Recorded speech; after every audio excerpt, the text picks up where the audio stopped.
Why is my mana so low? You can kiss your ass goodbye. You were screwed.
I'm debating on which helm to use. I've got one helm that gives me a little bit more stamina, a little bit more armor, but it doesn't have as much spirit and intellect.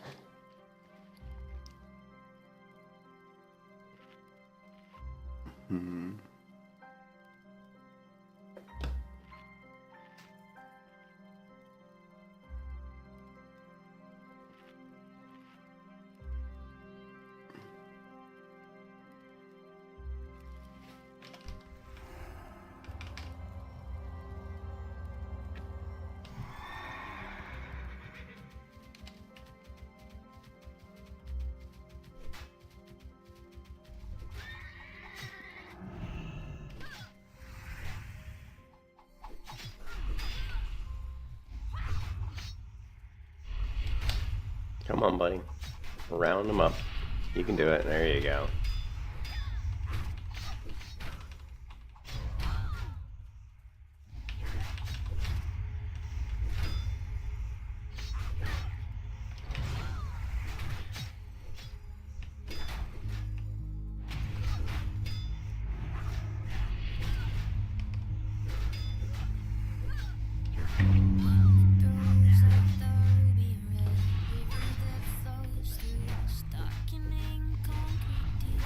You can kiss your ass goodbye.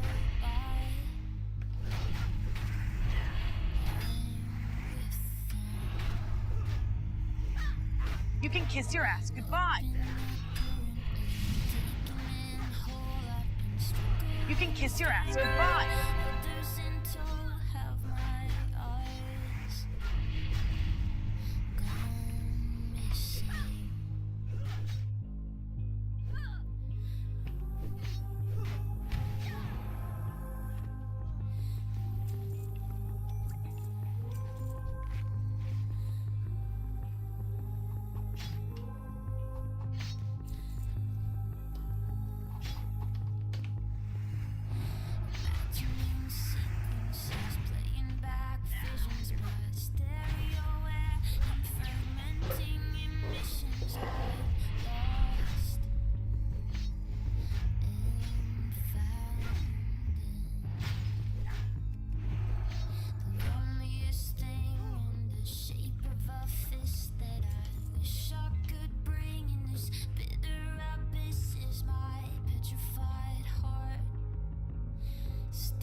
Yeah, he reset already? Come on.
You can kiss your ass goodbye.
when you spoke with me.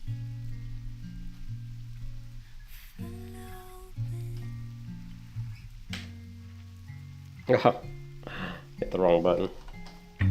Oh. Getting a lot of lag here. So, hold on a second. Did you know the cost when you broke your promise? That when your guns went off, they would come down on us. I was a knight in a gun. Weird. And the fight so mad. You were a wolf in the daylight. You almost had me.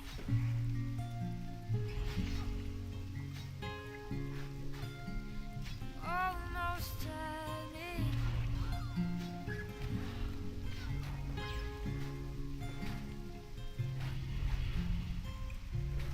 I thought you were sure. Oh, you could. That you were in sheep's clothing. One of another. Can a slave preach freedom? Can a captive take hold of what they believe in?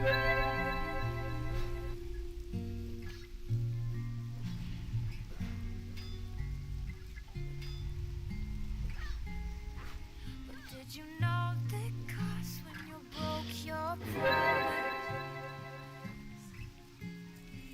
The way your balls went off, they would come down on us. I was a knight in the gunfight, and the fight so madly. You were a wolf in the daylight. You almost had me with the blind side, and it hurt so badly. You were a wolf in the daylight.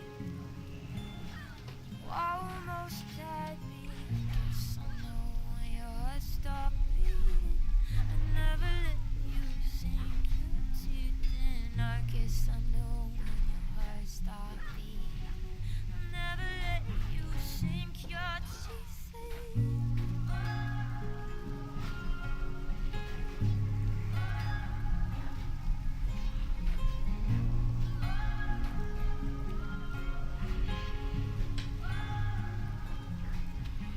Did you know the cost when you broke your promise? The way your bombs went off, they would come down on us.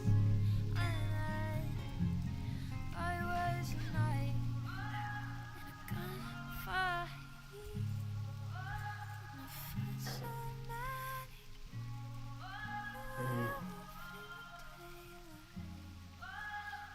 Almost had.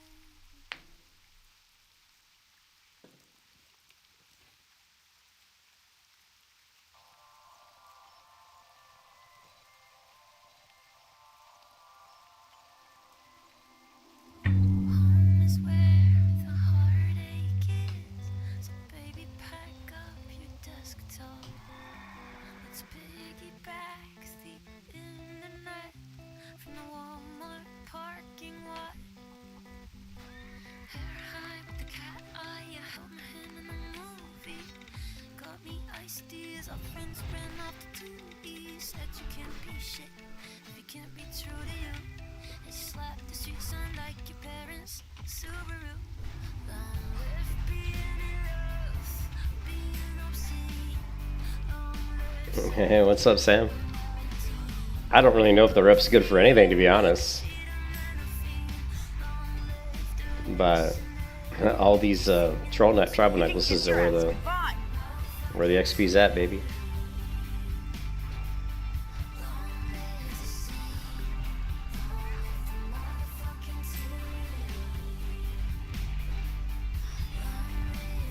You were screwed. You were screwed.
Ah!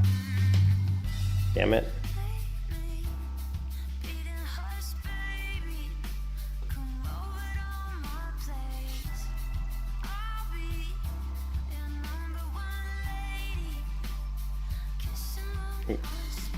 We've already got 3,120 experience just in necklaces.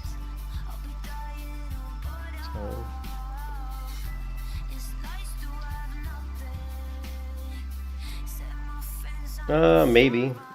I might try it out. It's pretty good. I've never leveled Chakadin, but I mean, people always talk about it.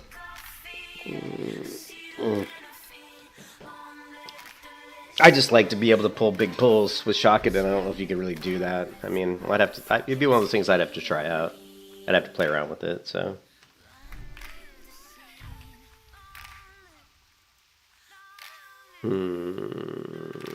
Actually, we need a food buff. I'm just wondering if I want to refresh some of these buffs, but.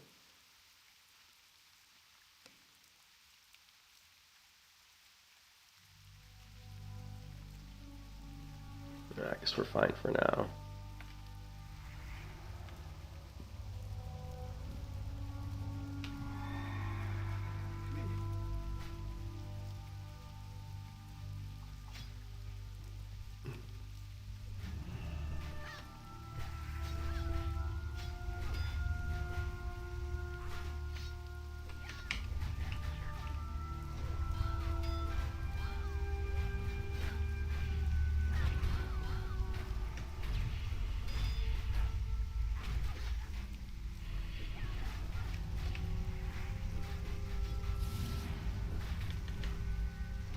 You can kiss your ass goodbye.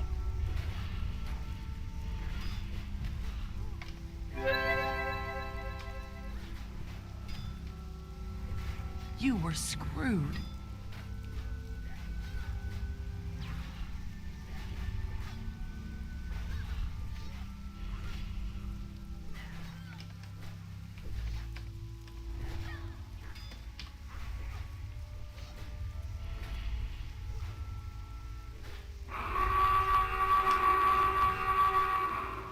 You were screwed. You like that audio alert?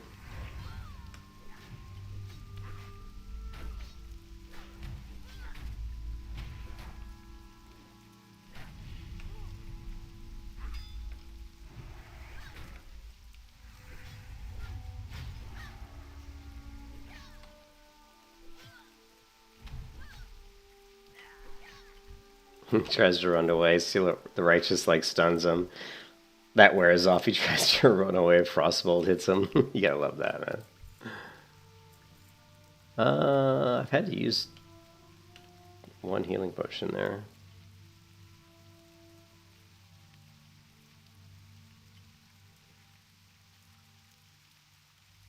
Yeah, PvP's fine, but that's if you're playing on a PvP server, right? Like if you're playing hardcore. Remember, this is hardcore. You're not going to be playing hardcore on a PvP server unless you just want to die, right? Unless you just straight up want to die.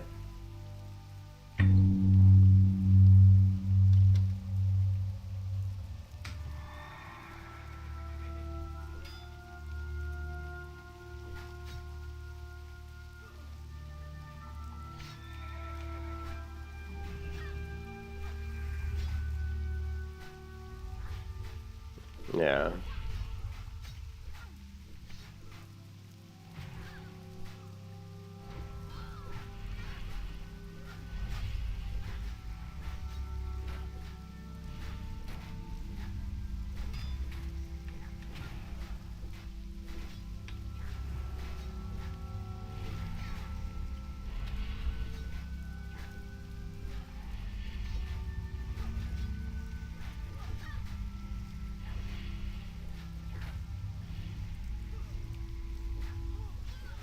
I think that would. Kiss your ass I think that would be really interesting. You know what I mean? I don't think it would be. I don't think it would be ideal because you're still dead. But I think it would be fun to have a PvP server where you could do like a sort of hardcore achievement.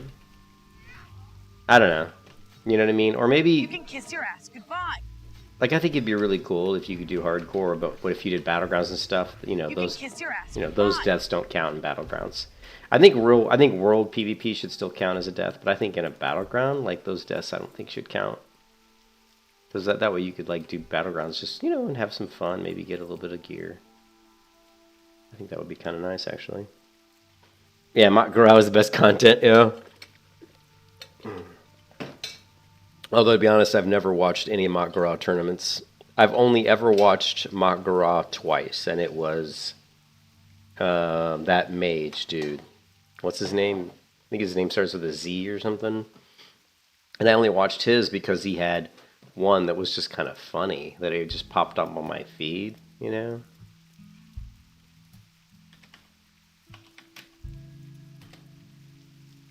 it was Zico. He had this one video that was really funny. Actually, if you go back, he's got it pinned. It's this one right here. What is it from? Which is what happened.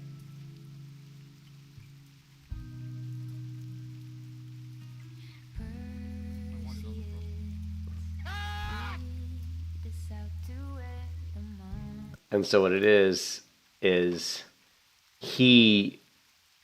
guy chases him all the way far away from the duel area on Mock Garou, and he uses his dream dust to sleep him. And so since he can't break the dream dust, see what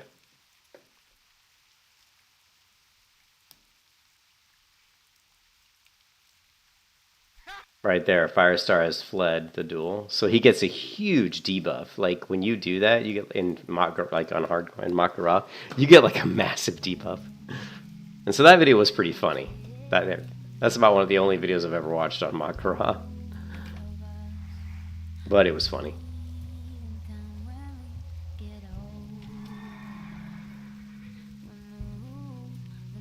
I don't generally watch a lot of other people play games.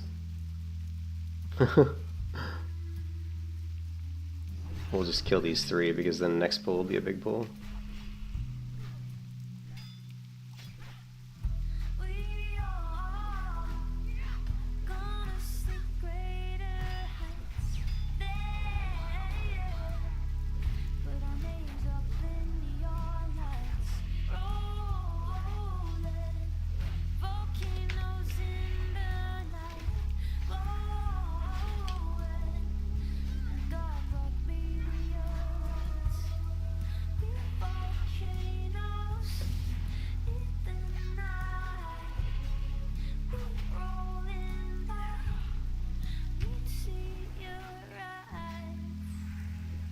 Hey, what's Stu? Yeah, a little bit of hardcore. I was just trying to. I may, and I stress may be in a Zulgara braid tonight on my hunter, but the reason I stress may is because the guild, it's a part, kind of another guild on the server that we kind of do things with sometimes. They may not let me go because I'm a melee hunter, Not really. I mean, most people left, to be honest. The population of the server is pretty low. But I just like hardcore a lot more. I think SOD sucks. Alright, man. I'll see you, Doom. Have a good one. Thanks for stopping by. Yeah, I don't like SOD really. So. Yeah, all my buffs have dropped. But I think we're gonna have. Let's just go back to town. Well, let's do one more pull and then we'll go back to town because I need to clear my inventory.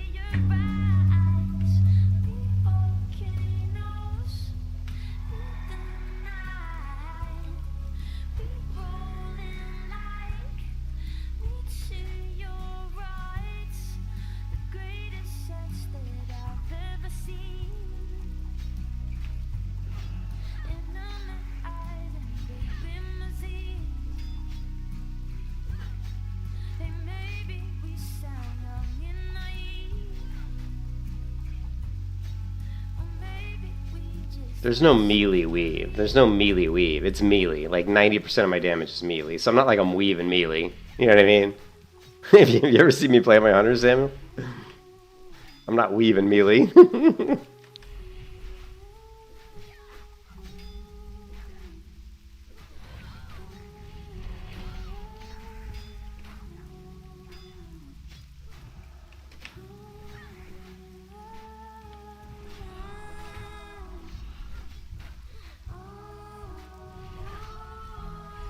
The problem with my melee hunter right now is her damage comes in as like a weakly geared rogue. You know what I mean? My damage is like that of like a weakly geared rogue probably. So I need more damage. You can kiss your ass goodbye.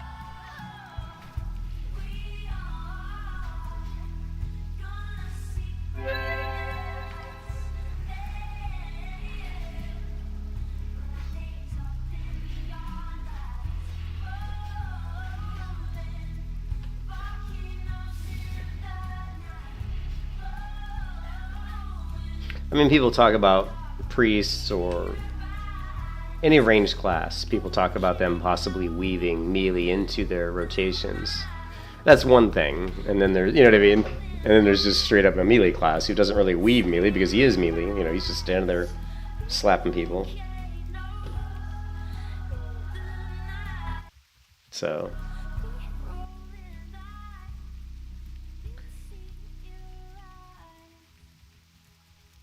What do you mean many? I'm not sure. What do you mean? Many things from private servers didn't last till Classic? The only thing that I'm not really sure what you're saying. Like, there are a few things in private servers that didn't make it, and some of them were kind of glitchy things, like, you know, how Paladin could sit to proc automatic crits, you know? Which actually, later on, when you get, like, too much defense, is actually would be really nice to do because it's very hard to sit and proc stuff. You know what I mean? You know, like, it's because you just don't get crit as much. But What's on your mind? so right now, let's see how much experience we got. So right, Watch your back. so you get 300 night experience per turn in. So Watch your back. 1, Be 2, good. Off with you. Be 3, good. Watch your back. Off with you. 4, Watch your back.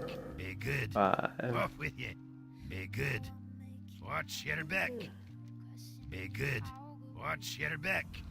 Off with you. Watch your back. So we had quite a few turn-ins, but still didn't move the bar as much as I would have liked. But still, we got a good like 3, you know. I think we got about 3,400 experience there. What can I get for you today?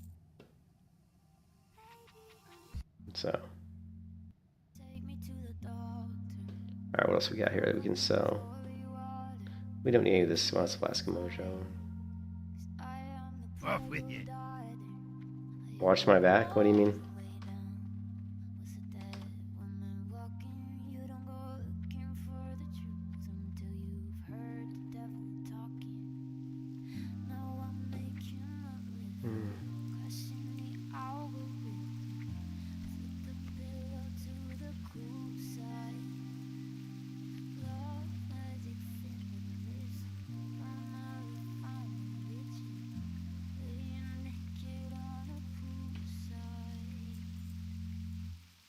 Oh, did he? Oh, I didn't see that.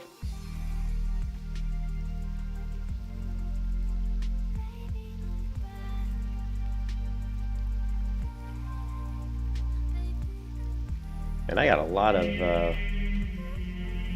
mojo.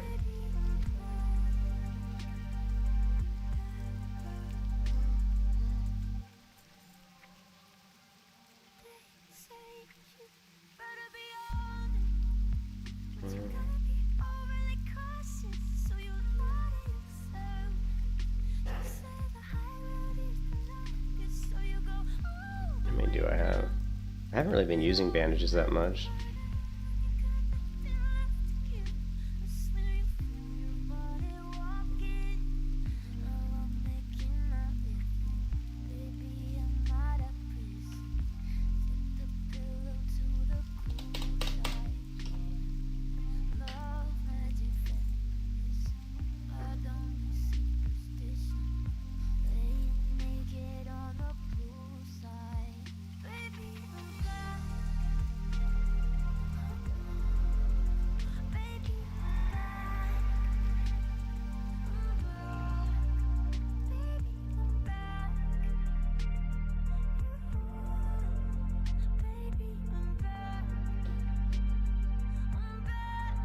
I've the finest wares in the land.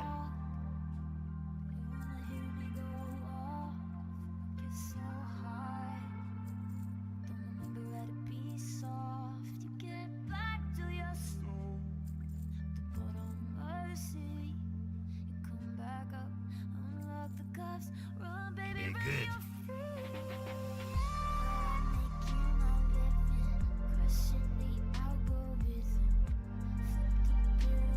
Interest you on a pint? Watch your back.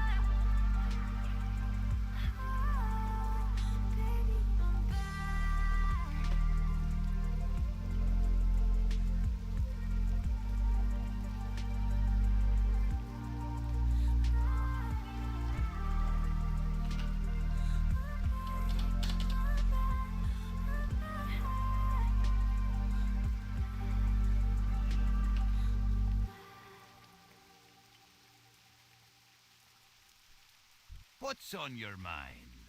Safe travels.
I need to hold him on.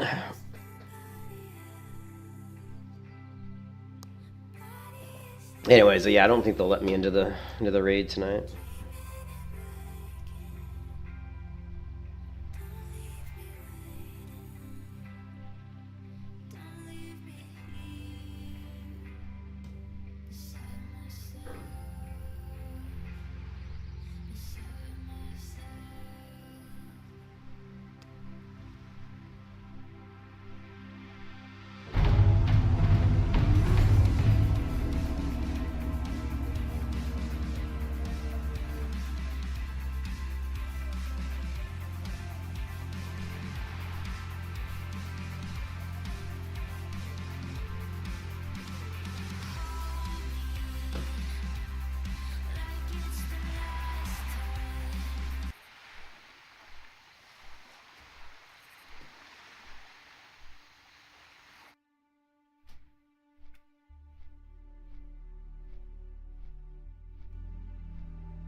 What do we get at 46? Well, we get red ore, the next strike of red ore, so that's good. 16 damage instead of what, 12? Yeah, 12 damage. And that's about it. 48 we get. Nothing really amazing, but at 50 we get a lot of good stuff at 50, so.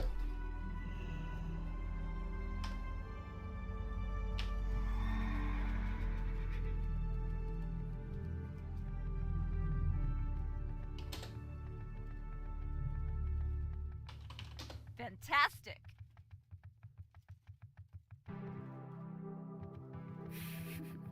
Oh.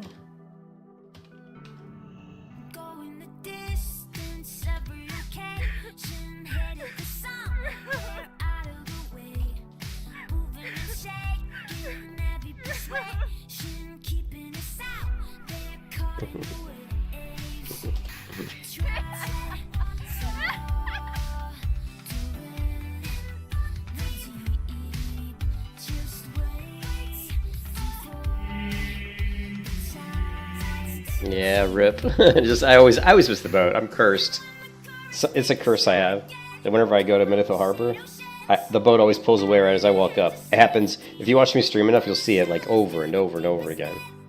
It's like some sort of curse I have. You're the one in it with me, no matter how far we get.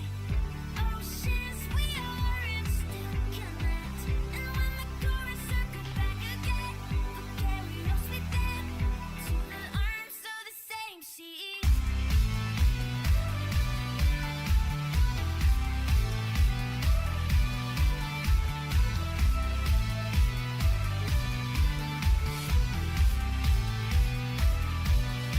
Isn't it all just part of the nature, piece of the business, part of the view?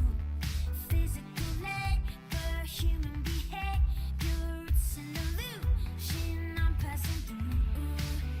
No place to stand beside my feet, just waiting for the ends to meet. And when the currents take us out again to opposite oceans, out of the hands of safety, from the shallows to the deepest end, places we break and bend.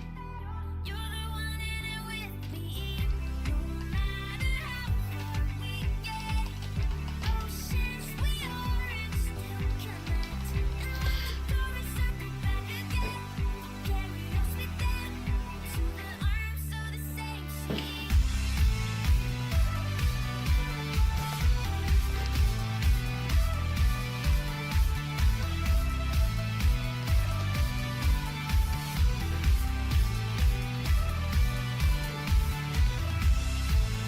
The tides we're carried in, the lakes that take us down, they come around again and bring me back to you. When the currents take us out again, from the shallows to the deepest end, we'll carry us with them to the arms of the same sea, to the arms of the same sea. To the arms of the same sea. To the arms of the same sea.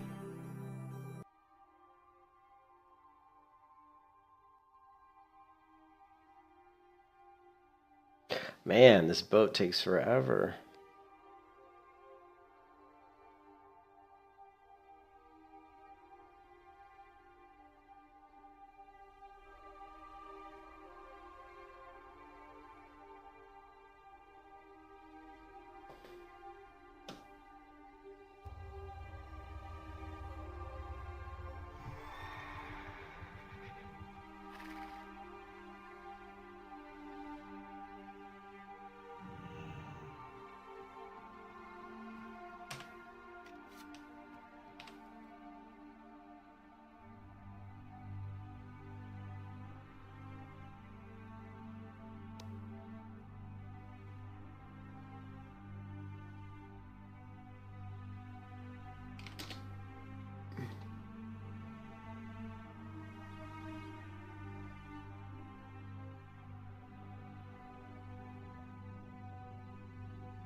Oh, wait.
Hey Jamie, I don't like SOD. I find it to be a lazy attempt by Blizzard just to make some money and pull people into a game that isn't really that good.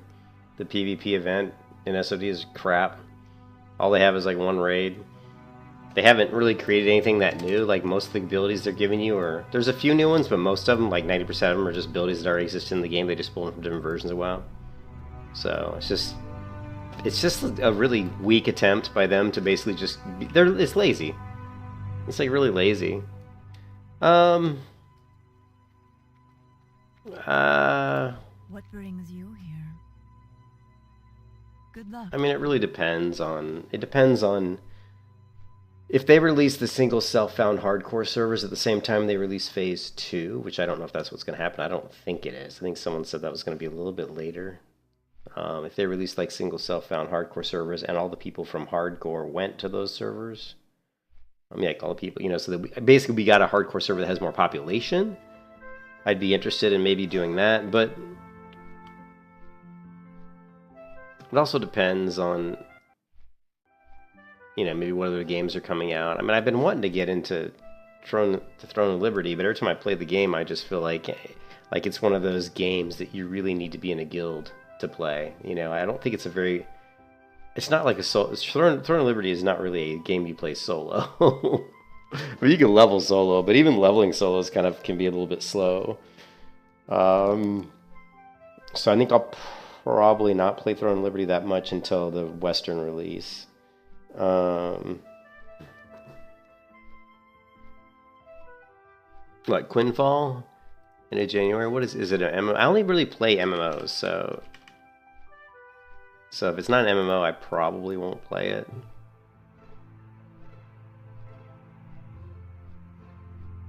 So it is an MMORPG, Quinfall. Huh?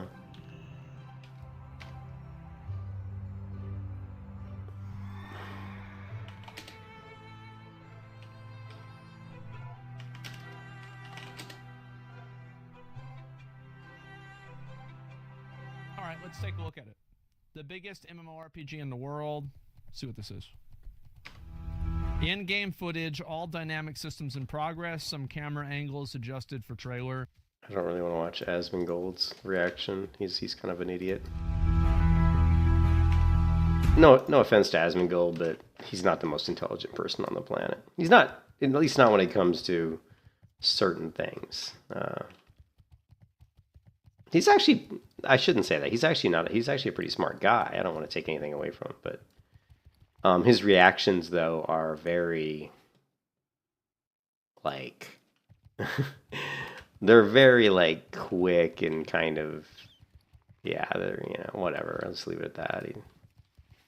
And I got more water than I realized. Let's take a look.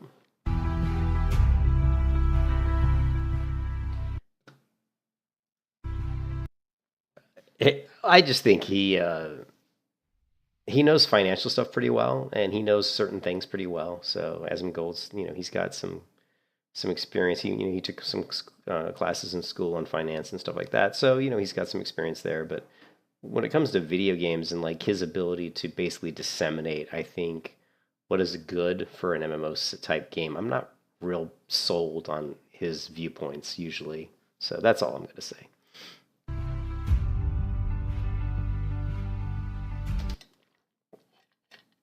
First off, I will say that one thing I do like about the look of this is that they didn't go too super realistic on the environment, which a lot of times what happens is MMOs, just especially with Unreal Engine 5, they use Unreal Engine 5 to create the environment. The environment looks really amazing, but then you still have to create, like the Unreal Engine doesn't allow you to really super easily create the character, the armor and stuff, and the cloth and the armor and the character models and all the hair and stuff. You still have to do a lot of work to create that stuff, and because the assets like the trees and the rocks and the grass and the foliage and all that kind of stuff is stuff that you can just pull right off the store, or you can get stuff that's already been pre-made. That stuff tends to look usually really, really good because it's been pre-created by people who really know what they're doing. And so a lot of times there's a real disconnect between the visual look of the character models and the character armor and the actual world itself, meaning that there's not a lot of consistency there. They look like they come, like the character looks like he comes from a different game than the world itself. And you see that a lot in Ashes of Creation, although I think Ashes is slowly, very, very slowly starting to catch up. But if you look at Ashes of Creation, and I do think that they've started to change the world a little bit too. Let's see if we can find, I don't know if we'll be able to find a good shot of a character, but I think that what Ashes has done lately is to really start to stylize the environment more. Like if you look at their trees here, you look at the tree up here, you can see there's a lot more style to it. It's not just like it doesn't look like it was just an asset they ripped off a store somewhere. And in earlier versions of some of the content, when they first went to Unreal Engine 5, I definitely feel like that, that the world itself was a little bit more cut and paste, and so some of the assets looked very realistic, whereas the character models looked more like they came from Unreal Engine 4, the previous version of the game that they had created it in. So, this is the first time I've actually seen this image. Let me run this. This is the first time I've seen this water here on the right, so that's kind of interesting. But I wish we had a zoomed-in view, especially a view of the person's face, but we can't see this character here. Let's see if we can, oh, here we go. At the very beginning of the video, we do get a view of the front. And let's go ahead and make sure that we're at 4K here. Hopefully it'll come up. Collating. So here you can see they've really started to do a better job of creating the world in a way that it matches the look of the character model and the armor. You can see here the fur, the cloth dynamics look better than they have in the past. Although I'm not sure you would think that the cloth on her wrist here might move a little bit in the wind, which it's not doing. And I think that's not very realistic, but these are fine details. Also, one thing is I still feel like the armor on Ashes is a little flat, and what I mean by that is you can see the feathers sticking out from her knee here, and it seems flat. You can see the armor on her legs feels very flat. These little X pieces, which are supposed to be like pieces of leather that have stitching through them, holding it together, it's not real high. Like the art team that's creating the armor for the classes, to me, it doesn't feel as good as the art team that has created some of the environments. I don't know if they have separate people doing it, but it does seem like it looks better than it used to. If you go back to when they first started using Unreal Engine 5, it looked a lot worse.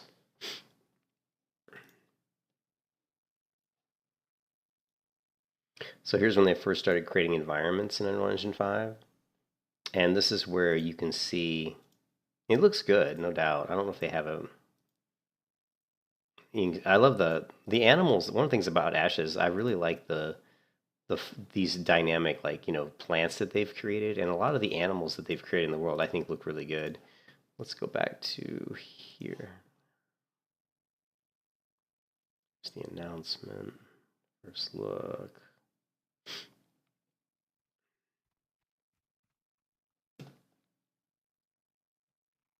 This is 5 years. Wow, 5 years ago. Some of these videos are really old. Let's take a look at this one. This one I think might give us a good example of what I'm talking about. Now here, you can see they've really started to polish some of the UI. But here, if you look at the character model once again, you look at the armor, to me it feels like this character model and its armor doesn't really fit too well in this world. It looks very, like, notice the little kind of bumps here on whatever this is. I guess it's the edge of his cloak. Notice the edge of the cloak, and the cloth dynamics aren't real good. It's not good. It's not great. The armor on his forearm here is very flat. I don't see. It doesn't look realistic. The color and coloration isn't that great. The textures isn't that great. The specular lighting isn't that great. There's a lot of things about this that isn't that great. Let's see if we can get a front view. Here you're going to see the cloth dynamics. And they're still a little, they're better. And also, if you notice, the other thing I don't like about Ashes is the way the grass moves is very, very, very unrealistic. So if you take a look at this when I hit play, notice how the grass moves. It's not realistic. In fact, I've always said that the grass, the movement of the grass in Ashes Creation always feels like what seaweed would look like underwater as the waves move and how the seaweed would move underwater. Watch this. Almost seeing, doesn't it feel like we're underwater almost, only it's moving at a faster speed than it should. But also you'll see, hold on a second. You'll see where the very tips of the grass folds over too much, if that makes any sense. You'll see, like, notice some of the grass here, how like here it looks fairly realistic, but this over here, right here, like right there, some like this piece here, see how that's folding over? That does not look realistic at all. Right here, it looks like there's a hinge joint almost, and 4 inch, 5 inches down this grass, and it's bending at that hinge joint. So it looks very unnatural. So the grass, in my opinion, looks very, very unnatural. And also, like I said, the cloth dynamics are definitely better than they look better than they used to be. And actually, I'd be happy with these cloth dynamics for this cloak. I think it looks pretty good. Now that I see it in the full wind, it looks a lot better than it used to. It used to look really bad. And I wish we could get a frontal view of this character here in this bright sunlight, maybe. So here, if you look at the graphics, I just feel like this armor feels flat and it's too clean. The colors are too similar. There's not a variation in the texture and the armor and the coloration. And you can see the leather straps here look very flat against the breastplate. I'd like to see them really dirty this up a lot more and make it look a little bit more realistic. It's just too clean. And you see this guy's armor, same thing. Like, the world actually looks pretty good. It's a little too fantasy almost. I mean, the curve of these trees feels like a little bit too much, But one thing that I've really liked about Ashes Creation quite a bit is the topography of the terrain is really, really good. They do a great job of doing like a lot of valleys and a lot of where the terrain's going up hills and down hills. And they do a great job of layering and setting up distance and depth by basically framing the shot such that in the front you have this like big rock here in the front. You've got this character, see how the ground's sloping. But then as you move back, they do different things to give this illusion of depth. They do a hill with more rocks, creating like what would be considered a second level. This is the first level here. This is the second level. And then the farthest level is the building here. And some more trees that are past this ledge, and then past that, of course, is obscured mostly by clouds and a little bit of fog. That's another thing that's really good in MMOs. Always in the background, put fog. Don't do a super clear sky that's crisp because it doesn't look realistic. So I really like the topography. They do a great job of the topography. But yeah, I feel like the armor and stuff has gotten better over time. It was really bad in the beginning. It does feel like it's getting better, but I think they've got a ways to go. So the reason I went on that huge tangent is we were looking at this one here. And the difference is, if you notice the difference between this game and Ashes of Creation, this character and this character's armor feels a better fit for the world it's in. When you look at it, the coloration of it, the reflections of the light, it just feels like it fits into the world a little bit better.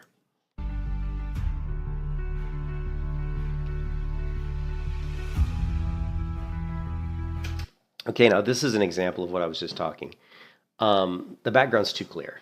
The background's too clear. It also doesn't look that realistic. These clouds look way too... They're too defined to be that far away. I mean, we've got mountains back here, and then they're way behind that. So this is way too defined. You wouldn't expect clouds to look like this that are that far away. Clouds, as they get further and further away, start to really blend together and kind of blur. So this skyline here is not good. The lighting seems really off. Like, notice how there's specular lighting hitting his armor and the water here. But notice how it looks like there's a light source almost like it's coming from either straight above or maybe off his left shoulder. But then when you look at this tree, you can see that it looks like the light's coming from in front of this tree. So it looks to me, and then the shadows, it's hard to see. You can see these shadows are kind of going this way, almost like down this way. Like there's a light source over here, but we know the light source in front of us. So you would expect these shadows to be going more towards the camera. So this to me, and there's shadows going in every different direction. There's some going here, we got some going there, we got some here. I mean, so there's definitely a problem with the lighting in this game right here in the scene. And then how these trees are, even the leaves, like these leaves are lit up and these aren't. It's just, there's no consistency with the lighting. And then this mountain, and as far back as it looks, I would expect a lot more kind of mist and fog here to obscure this a lot more. Yeah, it just, but these are things that are, details, but it's the things that make a world look really believable. It's the things you don't think about, but when you're in the world, when, this, those things, you won't even understand. Some people won't even understand why the world looks so real. They're like, man, this looks great. They don't understand why, but I actually have a good understanding of the perspective and setting up a scene and setting up a realistic environment. So.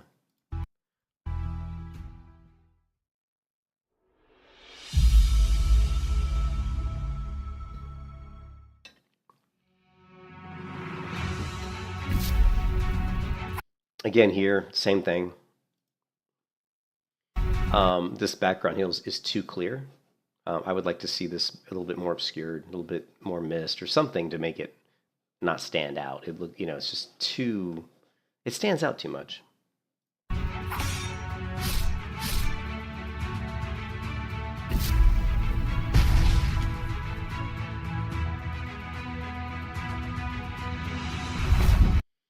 Some really interesting lighting here.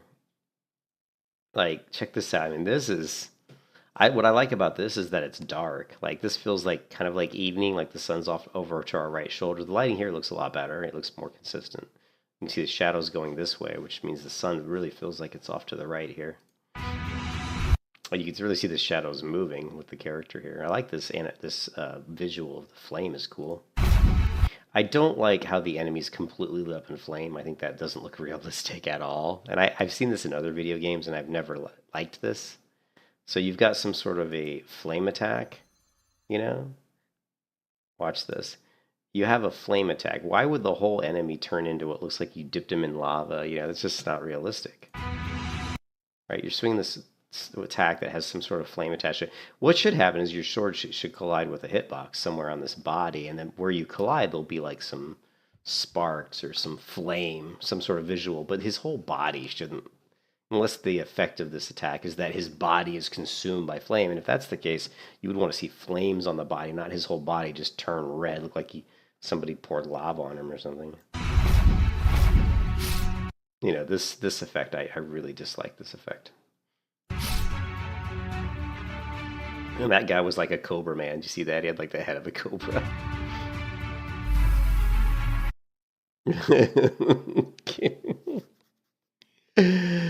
Oh my god. Okay, I'm just gonna say I'm not a fan of fantasy combat where characters for whatever reason decide to jump and do like acrobats in the air for no reason. Like she jumps up in the air, does like a backflip, rolls forward. What? Why? Why do we need to do all this stuff? If you're summoning all these spirit archers, just lift your hand up in the air and do like a visual. That's good enough. All this extra stuff is just extra wasted effort by the animators to have to first off to create it, and it doesn't really look good anyway. So, Ash's Creation did a lot of this stuff. Thankfully, they pulled their stupid like pirouettes and flips out of some of the animations that they had because they just looked silly. But again, look, she jumps up. I don't really have a problem with her lifting her bow, but why does she have to jump in the air to do it? And why does she look like looks like she's falling backwards, like she's going to fall on her side here? And then she does this awkward, like, landing, which looks incredibly awkward. It doesn't look like the transition from here to her falling, like, is really awkward. Let's see if we can go slow motion.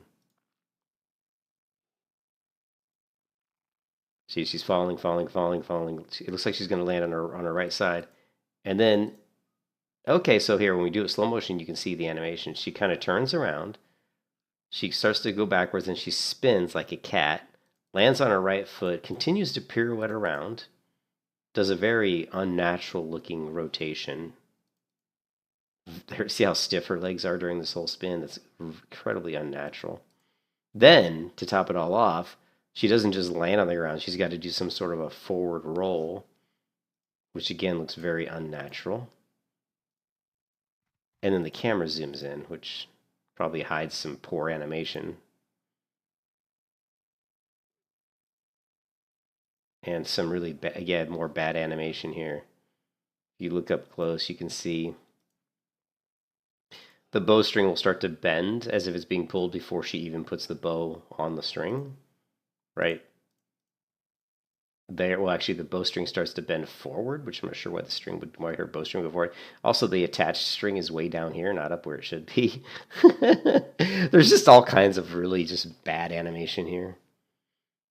And the only reason I go through and look at this stuff is because if I'm going to play an MMO and they're this sloppy with these types of details, that means the whole game is going to be riddled with sloppiness. You know, I expect that because this is so sloppy, like how they did the animations, that the whole game is going to be riddled with lots of sloppy stuff. And that's not a good thing.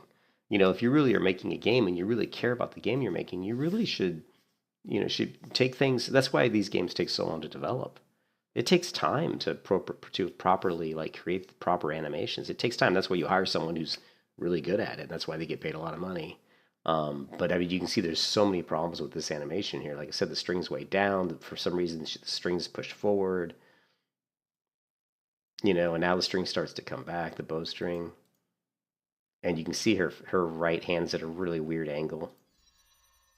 And the arrow's way too high. It's not even anywhere near her hand. It's way up here. And again, why is the bowstring so far down the bow? You know, it looks really weird. And here the bow's like leaving the bow before she's even shot it, way off to the left. And then it awkwardly is pointed this way and it somehow shoots completely the other direction. You know, just really, really sloppy.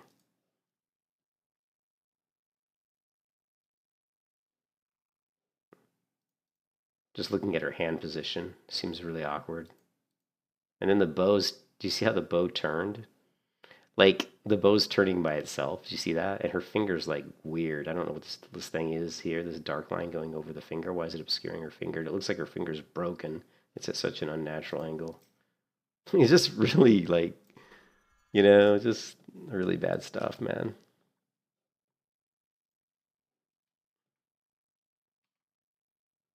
Anyways, I can be very critical. But, like I said, the reason I am is because if you're going to play a game, you have to see, you know, how much do they care about their animations? How much do they care about what they're doing? I mean, if they really cared about their game and they were really wanting to make something that could really shine, you would think they would take the time to just make animation. They don't have to be like the best looking animation in the world, but they should look pretty decent. Let's take a look at it. Let's duplicate. I'm really curious if we can find like a good looking animation. Let's do, I don't know if we have Ash. Let's do Guild Wars 2 Ranger gameplay. I don't know if we'll get I don't know if we're gonna get a good view.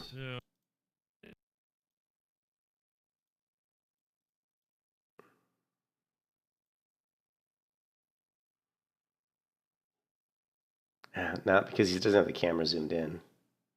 And he's got this cursor for some reason sitting right in the middle of his screen.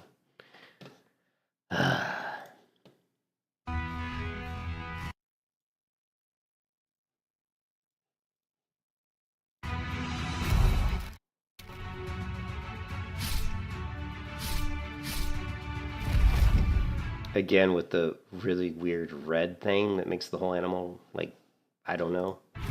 Really dislike that.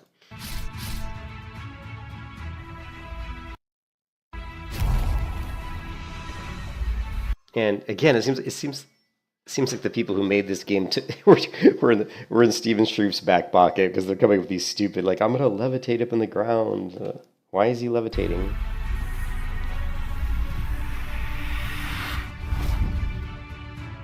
Why is this guy flying? I mean, why? If you were a magic user and you were gonna cast a spell, would you want to waste spell power and mental capacity on maintaining some sort of a levitation? I don't understand why they do this. Like Stephen Sharif and Ashes was the first person I saw do these overly fluffy. Although I could say that Dragon's Dogma's got a little bit of this in it, which I hate to say because I like Dragon's Dogma, but I don't understand why people do this. It should. When I think of, because again, when I talk about MMOs, I always go back to Dungeons and Dragons, right? Like, when in Dungeons and Dragons did you think I'm going to cast a spell and you said to the dungeon master, I'm going to lift myself off the ground and levitate and cast a fireball, and then I'm going to do a backflip, turn away from my enemy, land, spin around facing my enemy again, and then I'm going to do a forward roll, and then I'm going to stand up. The dungeon master's probably going to laugh at you if you said that.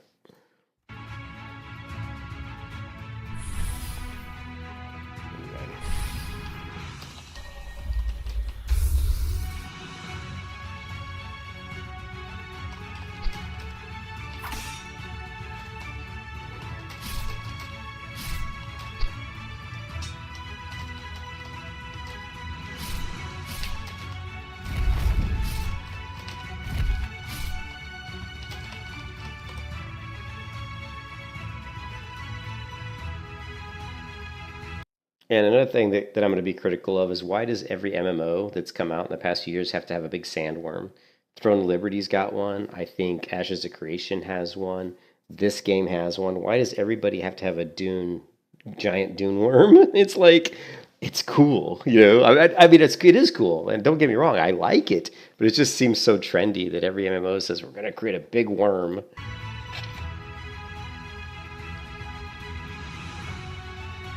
I don't know what this is.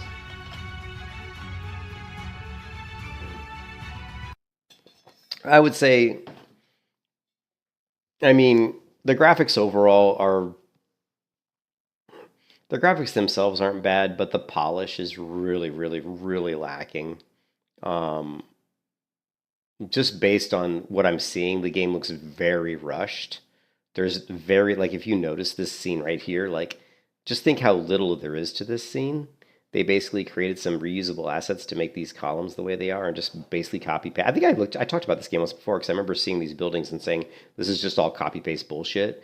And then if you look at the ground, there's just this ground and then there's an enemy and that's it. There's nothing. I mean, there's no extra detail. I mean, it looks like some sort of a weird, it doesn't even look like a city. These buildings look like they have no purpose because there's nothing to them. They're just empty. You know, they're just these useless, empty shapes that have nothing. There's no, I mean, what would you even do in this structure? There's nothing. You just walk through it and that's it. There's nothing to it. Same with these towers. They all seem pointless. Like this whole scene seems utterly pointless to me. You know what I mean? And that's the way I look at it. I look at like the world, the environment. It has to have a meaning to it. This doesn't, like, this just has no meaning unless this is just some sort of shrine. You know, the only thing I could look at this and say it is like this whole thing's like a shrine. It's not really even a city. And then, so to compare that, go to something like Black Desert. And the cities are so well done in Black Desert. They're actually really well done. I don't know if you have, let's see if Lazy's got like a city shot. No, he's just doing some PvP. Yeah, but if you go through the cities, like this is actually a small city too. It's ridiculous how fast you can move on some of these mounts in Black Desert, though. I never had a mount that was that fast, but Black Desert city tour. There we go. That's what we want. Like Calpheon. Calpheon's a really cool city, actually. So let's take a look at this Black Desert Calpheon tour. And the reason I wanted to do this is I wanted to show you what a good job, like when someone does a good job in MMO, I want to show you what it looks like, right?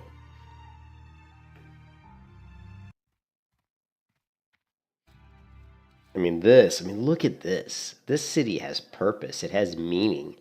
I mean, there's shops here where people are buying and trading stuff. There's banners that represent probably the town guard. Who knows? There looks like another banner here. Maybe there's a festival going on. There's signs that show restaurants and stuff. There's food hanging. You know, this it just and even the detail on the ground, the water and you can see where the streets kind of curve down probably from years of stuff weighting it down and pushing it into the dirt. It's just, I mean, this is an example of a city that's done really well. You know what I mean? And then when you go into a game like this, it feels. Oh, I love that he's going to the crouch. This makes me want to play Black Desert just watching this. You know, it really does. And look at that! Look at how cool that was. Look at how when she walked up, you could see the light coming underneath. Watch this. Because all these are our drapes. There's these are brick columns, and all these shops have done is hung down these little drapes to block the sun out. But normally these streets look like there's openings through these little pillars. And so this is just a little drape that's hanging down. So you see the sun actually coming underneath the curtain. That's really cool, actually. Yeah.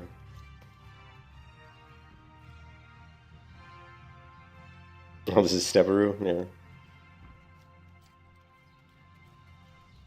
I don't know why it says auto run. That was weird. But look, and all these are all NPCs. But they have conversations with each other and they're talking and I think I still have Black Desert installed. I just haven't played it in a long time.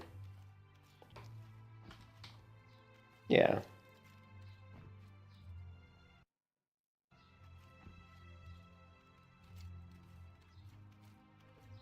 But Black Desert is to me Black Desert is the gold standard of creating a world that just looks good. There's very few MMOs that, as you move through the world, look as good as Black Desert. There's very few. I can't even think of any. When I'm walking through when you're riding a horse through Black Desert, it just looks good, you know. I don't know what my password is. Hold on, let's go into Black Desert real quick just for fun. But I got to get my password, so hold on 1 second.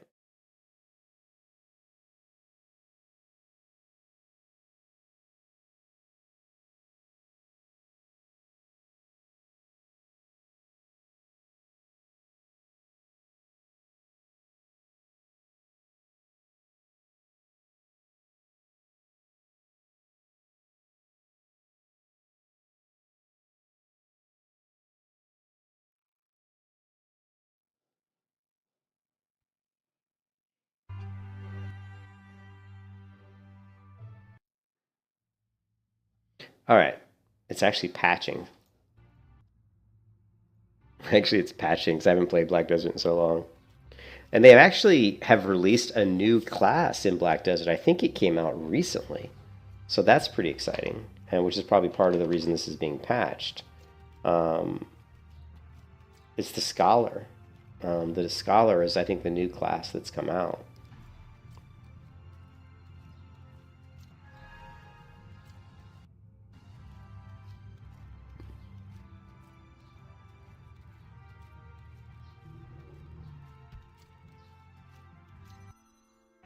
And here's a view of her standing up on a wall, and you can kind of see the rooftops. I mean, just look at the amount of work they went to create this city.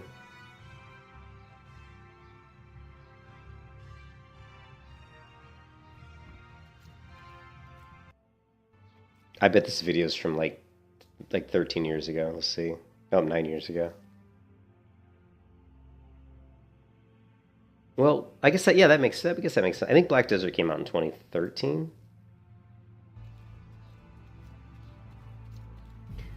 The biggest complaint with the Black Desert graphics was what they called the pop-in, where as you're moving, it seems like the grass is shifting its position. Same thing with branches and leaves, and I don't know why that was the case, but if you watch her move, you'll see the grass watch the grass start to move.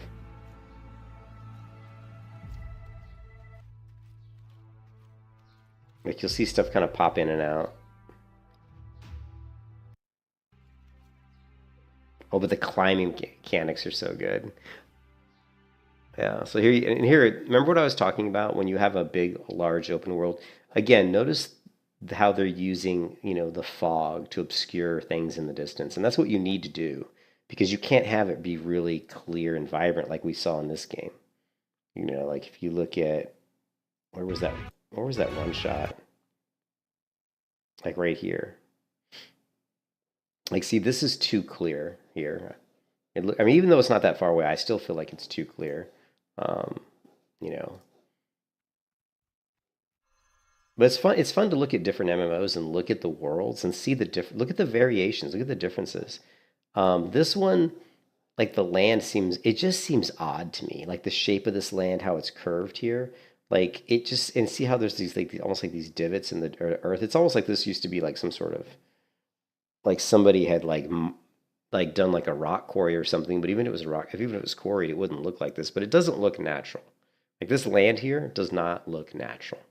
When I go to Black Desert, this land looks much more natural. You know, it's a plateau up here. It's got the sides where it's eroded down, exposing the rock that's underneath. There's a flat area because people have traversed through here. This is a path. It's a road. Again, you can see the slope of the land going this way. All the rainwater comes running down, which causes erosion, which would cause this kind of a sloped effect. You know, you have to think about that when you're designing a game. You know, you have to think about these things. You can't just slap it together and be like, here's my game. I mean, and it'll fool some people, but most people are going to... And the thing is, the people that don't understand why it looks bad, they'll just know it doesn't look right. They're like, I don't like the way it looks. But they won't really know why they don't like the way it looks. But it's because their brain's telling them it doesn't look right. It's not natural. You know what I mean? Whereas you look at this, it looks a lot more natural. And your brain will tell you and just naturally accept that, hey, this looks like a realistic world. That's because the way it's designed is more realistic.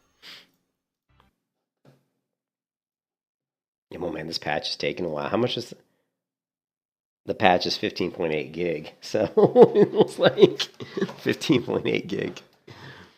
I wonder how big Black Desert is on my hard drive. I bet it's freaking massive, right?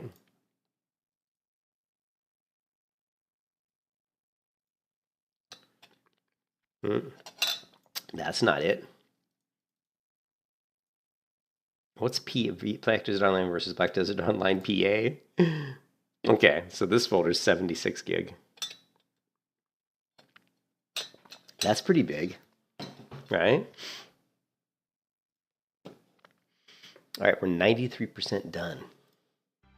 So let's go back to this game because it doesn't look good. I'm not gonna lie, Jamie. This here again. These structures look completely pointless. They're just cut and pasted shit, but there's nothing in them. There's you saw, there's no furniture, there's no tables, there's no nothing. It's just like, and even the floors look like they're made out of paper. Like if you look at this again, everything looks like it's just made out of like gold, but the levels here, like this column, like this floor, it looks like it's see-through. How could it support these columns? You know? I don't know. It just, see how this is almost like made out of cloth. It's so thin. Everything looks very thin and very fragile. Now this looks much better. This actually here doesn't look too bad. This doesn't look too bad. This topography.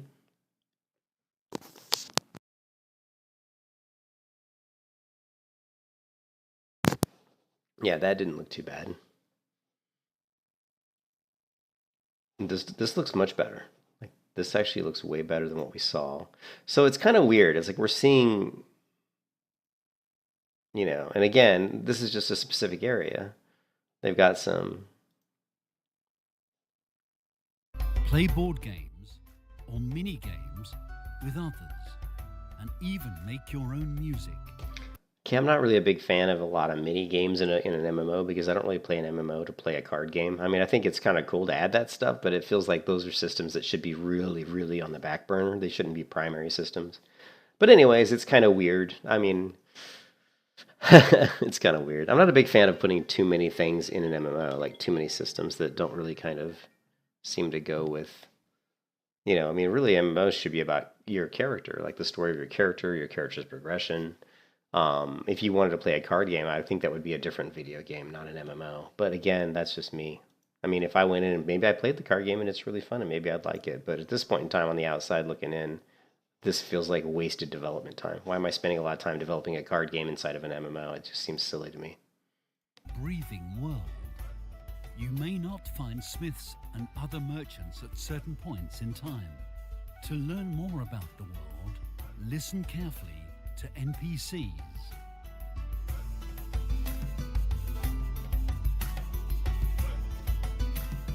All the NPCs are, did you notice they're all at really weird angles? Like none of them are looking at you, and I think that's probably done to make it look because if they're looking straight at you, there's probably some issues with their facial animations. That's the only thing I can think of. This one's looking at you, but he's got a beard. You may not find smiths and other merchants at certain points in time. To learn more about the world, listen carefully to NPCs. It's just kind of weird how the angles they're at seem a little strange.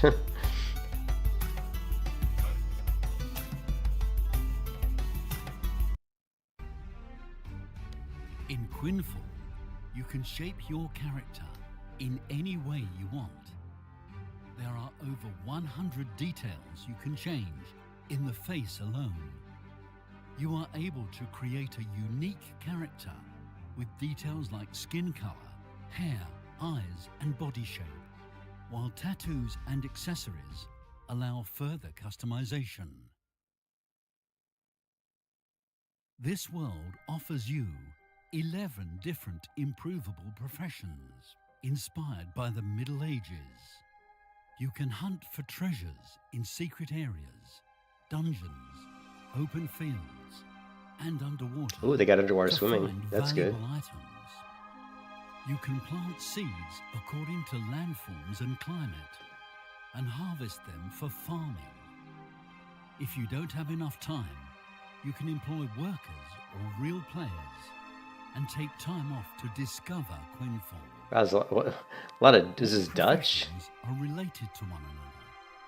Cooking allows one to Character create movements are meals or strange. desserts Yeah, that totally give agree. special powers in different fields. With chemistry, you can obtain formulas and create powerful potions that heal your character. So I was just looking at the comments, and some of the people in the comments were saying stuff like, "Yeah, the polish isn't there. The MMO community is very fickle," and they are because the MMO's been out a long time, and it's it's a pretty competitive market, and people expect games. And plus, there's games. The thing is, there's games that come out that have amazing polish. Games like World of Warcraft, games like Guild Wars 2, games like Final Fantasy. These are very polished games. You know, the animations are very good. The armor in those games also is pretty good. So, you know, when you have games out there that look that good, people don't want to settle for less than that. You know, there's a standard of what people expect in combat, what people expect with armor. I mean, there is kind of a standard. Now, if you're a small company and you're just like a, you know, indie startup, then of course people are going to give you a break. But I don't see anywhere. I don't know if is this like an indie startup. It says it's by Vivek Technology. Who is that? I mean, we'd have to do research on this company. But they're like not an English company. This looks like some sort of a Danish or Dutch. I don't know what language this is. You guys will have to let me know. Here, let's find out.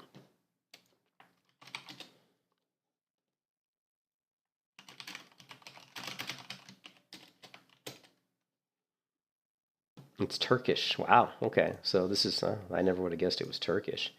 So it's Turkish. All your friends. You can fish in lakes, rivers.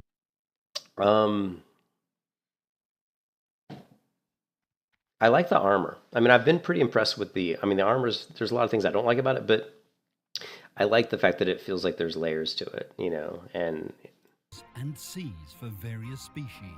Yeah, the armor looks decent. Not great, but I'll give it the decent. Some animals in different biomes can be tamed for the production of certain materials with the husbandry profession. You can also extract different resources from trees, plants, and ores in various areas. A little weird how they decided to do the animation of chopping down a tree, how the whole tree like kind of turns yellow and vibrates a little bit weird. This allows you to level up your profession level.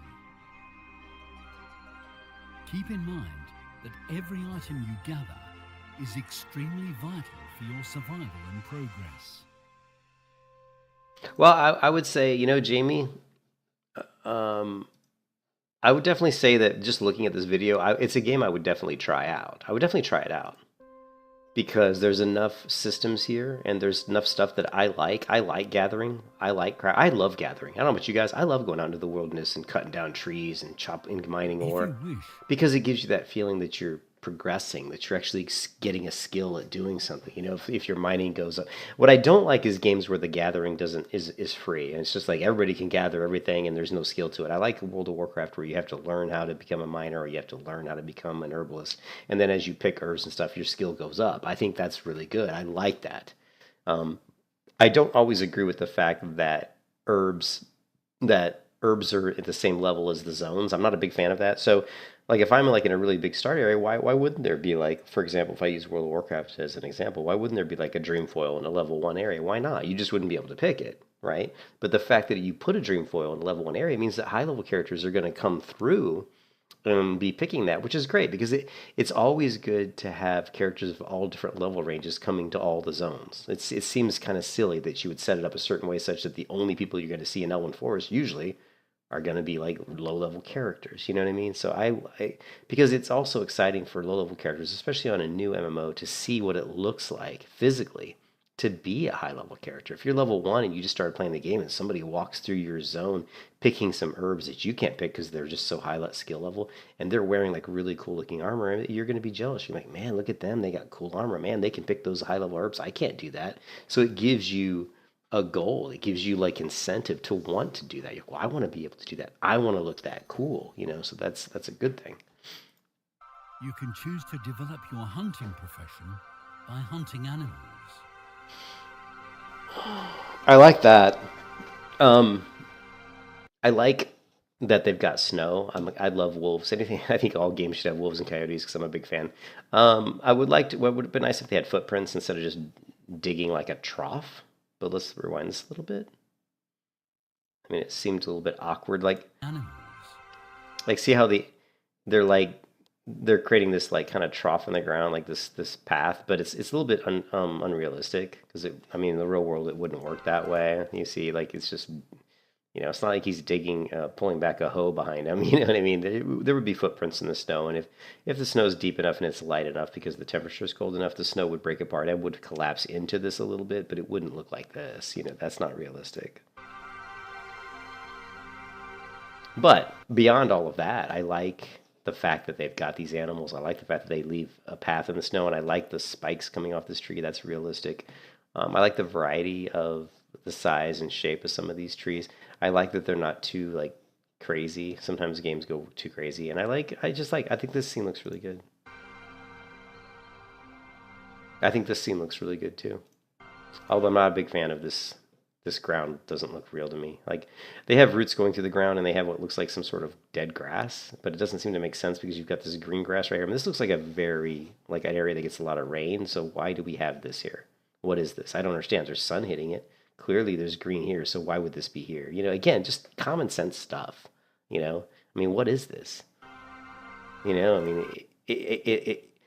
I can't even tell. Are these supposed to be like dead grass? Is it like, I don't see any, is there pine trees? Are these dead pine needles from the previous season? They wouldn't still be there. So again, just things like this that at first I thought if it was stone. Now this looks like stone here. See the stone here? So stone's one thing, but I don't know what these brown things are on the ground. And since everything else is so green, that doesn't really make sense. Well, yeah, I know these are tree roots. Some of them, but some of them actually look like rock. Like this looks like rock here. It could be a tree root. This looks like a root. This is a root. These are probably roots. This almost looks like rock. But the problem I have with this is all this like what looks like some sort of dead grass or vine. I don't know what it is. These little lines here. I don't know what they are. See this here? What is this?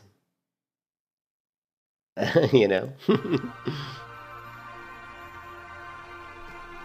Yeah, I know those are tree roots, but those little white thin things that look like dead pine needles, you know? What is this? Why are the trees all turning color? Why are the trees all glowing? Why did the forest start to glow? Caravan and merchant mounts can also be tamed and upgraded, which allows you to deliver goods faster and trade efficiently. Each mount provides different advantages. What? Is there a Coming there's from different there's blimps in this game? Okay, let's look at this. There's blimps. That's pretty cool though. I The actually story of Quinfall that's actually pretty allows cool. you to use items that originate Whoa. from different ages or ancient times. I like this and mine. even This mine looks travel good. in time. Okay, traveling in time I'm not really a big fan of an MMO. That seems kind of silly. This game seems overly ambitious, doesn't it? Doesn't it seem like overly ambitious? Oh, you can build too? Establish your home in certain areas and decorate it with hundreds of objects. This game seems crazy ambitious. Okay, now that we've seen all, now I want to see Asmongold's because this is so All right, ambitious. let's take a look at it. The biggest. Okay. Okay. Well, why is that? Well, the concern. 3 years is a very short time for development. Like most MMOs take at least 5 years, at least. And for something with as many systems as this is boasting, I would expect a 7-year development. 7 years. So because they have so many systems, right? And to put in the animal husbandry, to put in these flying things, to put in building, just getting the building right is going to take a year, right? And then I get it. There's different teams, so it really comes down to how many people are working on the game. But you've got the combat, you've got the gathering, you've got the building, you've got the decorating your house, just being able to set and place items, pick up items, build, time travel. There's a lot of stuff going on in this game.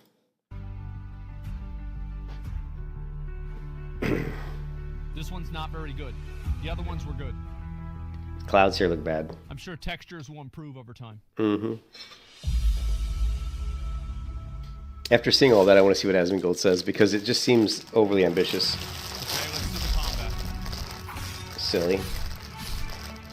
Doesn't look that great. It's got Dark Souls rolling. Okay.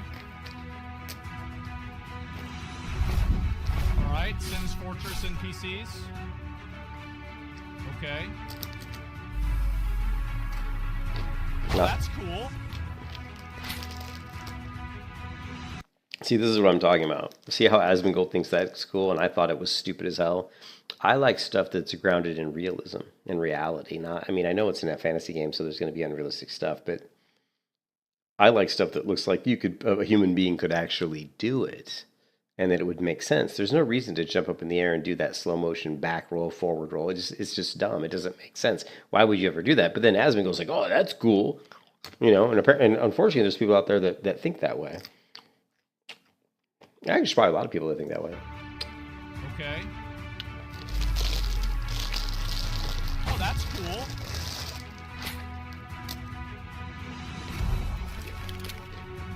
Oh, wow. I like that. That looks badass. Okay, Everybody that likes looks way it. better. Everybody likes CC. Here's another useless levitation. See, he's like, what the hell? What in the fuck? That's cool. Alright.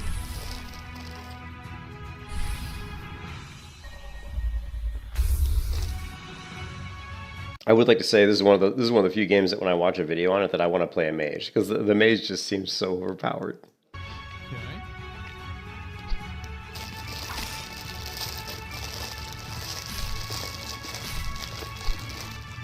I feel like the combat is it doesn't feel impactful. Mm-mm. It doesn't feel like you're really hitting them. I don't know if it's a matter of sound effects or it's a matter of design. Full. Well, everything, impactful combat comes from two things, right? Actually, really three things. But the most important thing to make combat feel impactful, number one is sound. And sound is the most important. And if you dig down to the details, there's a lot more to it than that. But sound's the most important. The second thing is stagger animations. So when you hit an enemy, it has to have a stagger animation. It has to react to being physically struck by a sword. So if you hit somebody with a sword and their body doesn't make any kind of a movement at all, it's not realistic, and it completely kills impact. But if he hits one of these guys with a sword and they are knocked backwards, like they kind of rock backwards as if they're staggered, that makes it realistic. And then if you time the sound of the sword colliding with their body at the same time, and then like a split second after that, their body starts to, react. That's the most important thing to creating impactful combat. And then after that, You have to. Yeah, you would think so, right? Yeah, you have to have that, and even in later versions of WoW, like there was a version of like I can't remember which version of WoW if it was I think it was Battle for Azeroth where they added even more. I don't know if you remember, but in Battle of Azeroth they changed a lot of the sound animations for the rogue and stuff, and they made them like pretty impressive. They sounded really good. But after that, there's timing. There's like timing to everything. So when you swing your sword, if there's a visual, like sometimes when they do a sword swing in an MMO, there'll be like a visual of almost like you see like the wind moving, like a trail of the wind as the sword moves through the air. Just kind of give like a trail of the sword as it paths through the air, and then there'll be a sound that usually goes maybe along with that. And then there's also the visual effects. So a lot of times the animations are out of sync. Like in Ashes of Creation, there was an example of like the animation of the wind kind of moving as the sword went through was out of sync with the actual weapon. So the weapon would move like 2 or 3, 4 inches through the air, and you wouldn't see that visual. Then all of a sudden, it just popped up, and it was behind the sword blade by like 6 inches, which wasn't by design. Okay, so he swung. It doesn't look like he hit. It looked like he missed. Now there, he hits them. It makes the sound of hitting him, and they moved backwards. I think one of the things, so there's definitely sound. The sound wasn't real good. Like, the sound was kind of tinny. And the animation, they did rock backwards. But I think one of the things that can ruin impactful combat is having combat to be too fast. Like, if you notice, the swing of the sword was much, in my opinion, much too fast. Let's see it again. See how fast it is?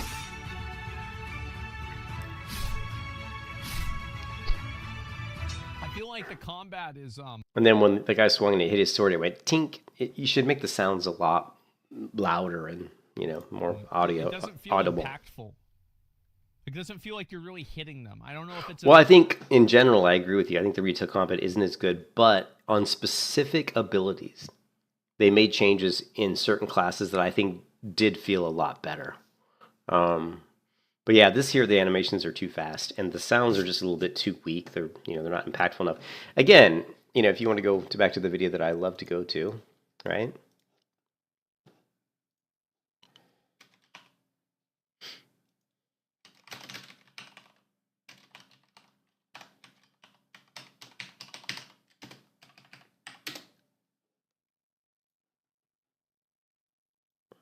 But I'm frankly sick of trying to explain. Hey fans, this is a video about MMO combat mechanics and damage calculation, which is a funny thing to make a video about, but I'm frankly sick of trying to explain this to people through the means of excessive text, and have them still fail to understand what I'm saying. MMO combat in general is pretty rubbish, but over the last few years there have been some advancements in the fundamental method by which things whack each other in the face in this genre. Along with those improvements have come new opportunities for different kinds of gameplay, which otherwise didn't really exist. Unfortunately, the new ideas of that combat gameplay... So what's really good about this video is he really demonstrates the impactful combat of Terra. There is no MMO I've ever played that has combat that's as impactful as Terra. There just isn't. And in my opinion, there's nothing that's even close, right? So here's Guild Wars 2. So here we go. And their dungeon PvE encounters were bad, but those are not problems created by their way of calculating damage. And finally, at the extreme opposite end of the scale to Warcraft, you have Terra. The extreme opposite scale of... You've never played Terra. Terra shut down a while ago. There are some private servers out there. If you've never played Terra, I highly recommend you go try it out. There are some private servers. Let's see if I'm still a member of them.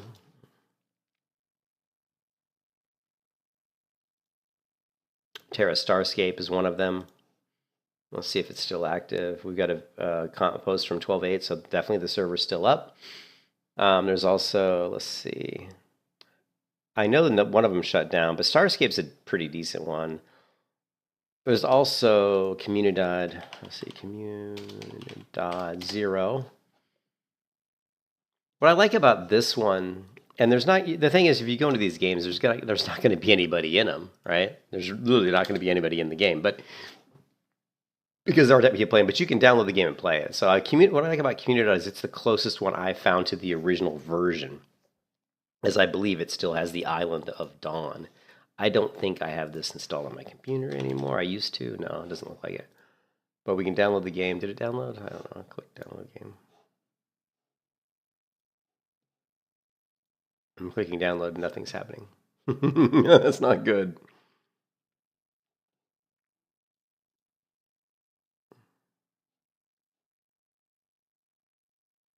Maybe it did download. I didn't see, though, that it downloaded.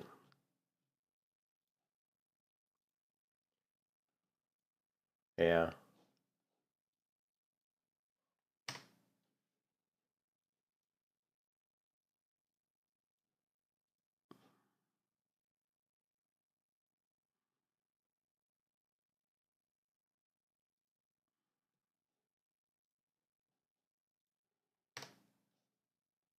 Yeah, we're having problems. Their website's this website doesn't seem to be working anymore. I don't know. I used to have this guy on my Discord as well. Let's see. Where'd my Discord go? Yeah. Yeah, I don't. It looks like they might have gone down, unfortunately.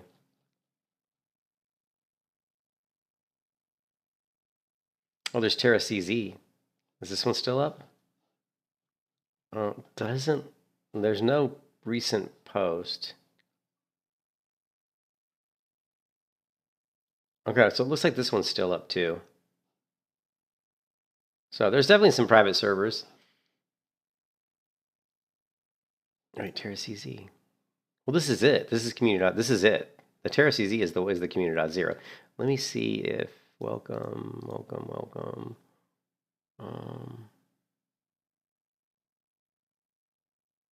Yeah, see, it still has Island of Dawn, which is one of the only private servers I know that actually has the Island of Dawn.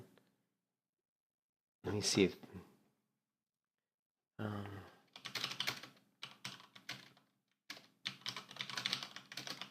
gonna ask the guy if it is still up. We'll see if it is. But out of the ones I mean, this one's not going to be the most active one. So if you want to play on one that's more active, I would definitely go with the Starscape one. Let's see, where did Starscape go?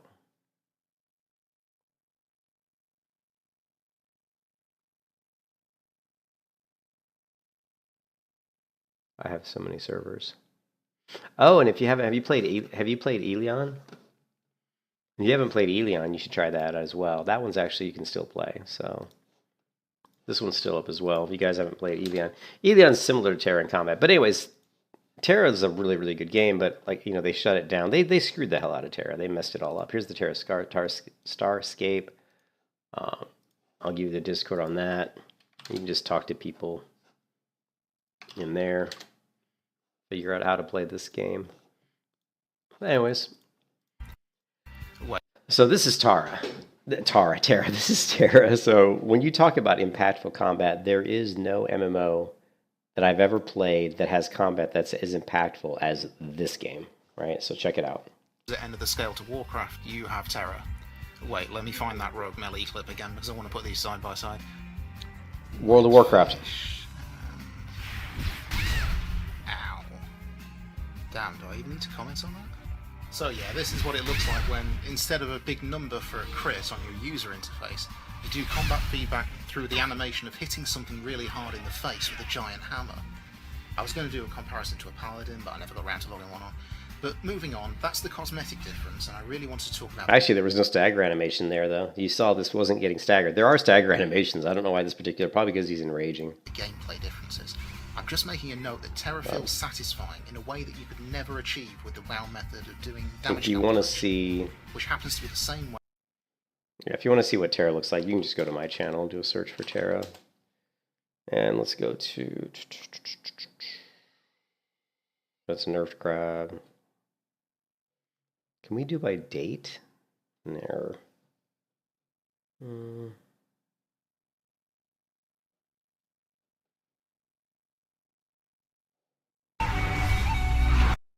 I was listening to Lord of the Rings.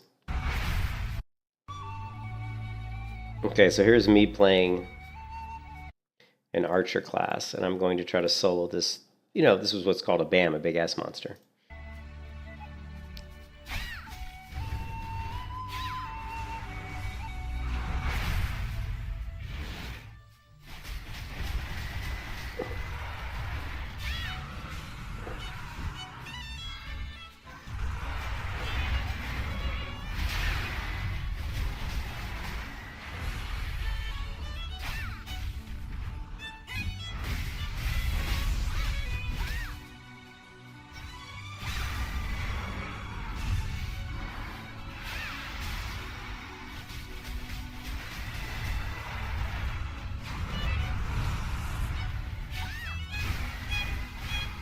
You see the whole screen shaking?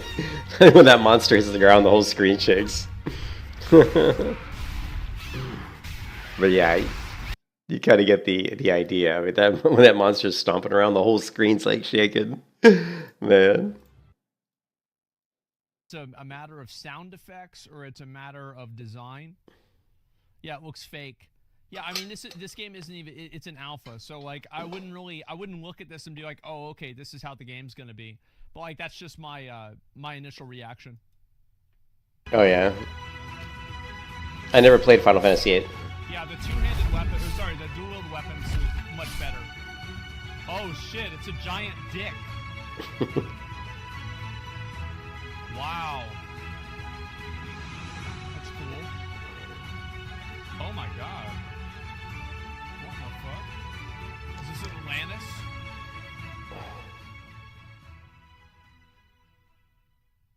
Okay. Oh, GameCube. I've seen this. Yeah. It's Unity. Oh, it's on Unity. Oh god. Okay, the fact that it's on Unity gives it a big thumbs down for me, man. I'm sorry, but you should not be making an MMO in Unity. Welcome to the realm of Quinfall, adventurer on a trail to the past. Unity, really? I mean, just look at the comments. See the comments in the top right? You shouldn't be making an MMO in Unity. Well, notice like the comments once they find out it's Unity. Okay, just watch. Immediately people are bashing it because Unity's not a good engine, right? So watch GameCube. Now watch the comments up here. Yeah. Like Unity, he goes, yeah, no, I'll pass. Oof, Unity. Unity, what? Haha, stolen. GameCube. To the realm of You know, Unity engine is such a turd. Unity. It's so funny because Unity, people used to be so big into Unity back in the day, and now everybody realizes that it's, you know, it's basically not that good. And it was always a good game engine for sure, for like 2D and for more simplistic 3D, but it was never meant for like a massively multiplayer online world with a high amount of like TCP/IP connections. Adventurer on a trail to the past. Now, it could be better now. I don't know, but I would never use Unity. Unity of. That looks really nice. Lands of Quinfall feature a variety of landforms, mountains, lakes, and rivers. I see that. That are shaped according to their respective biomes and climates. Makes sense. The local flora also corresponds to the biome. Again, this is just stupid. Uh-huh.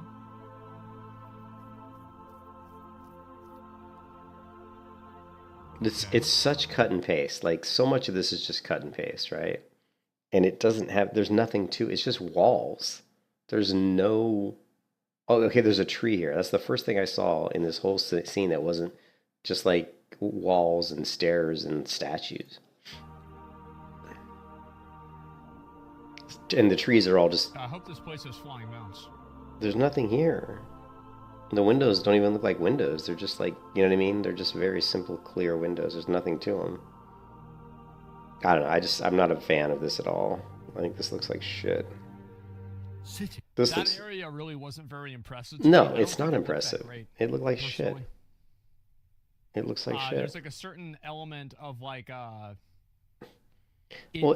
it looks so stupid. Like you can see, it's like they made it out of like a gold texture, but it's like gold and like reflective. It just looks stupid. It had like a vague sense of phoniness.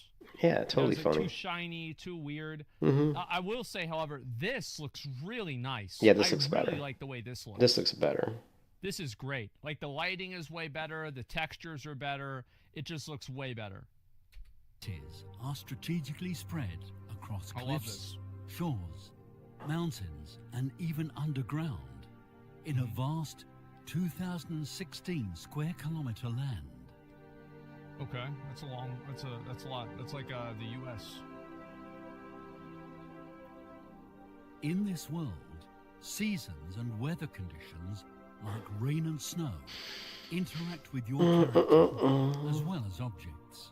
Very cool. Whenever you have a massive map like this, it makes me wonder, like, If the world is that big, are there just going to be like, are there going to be Wisconsins I just want to see when this video came out. Wow, 10 months ago. and like Missouris where like nobody, like just like these like flyover states like nobody gives a shit about? Plants and some animals may decline in number in certain climates. Happens in a while, yeah. Didn't Asmongold cut all his hair off? I thought he did. Let's take a look. There's me.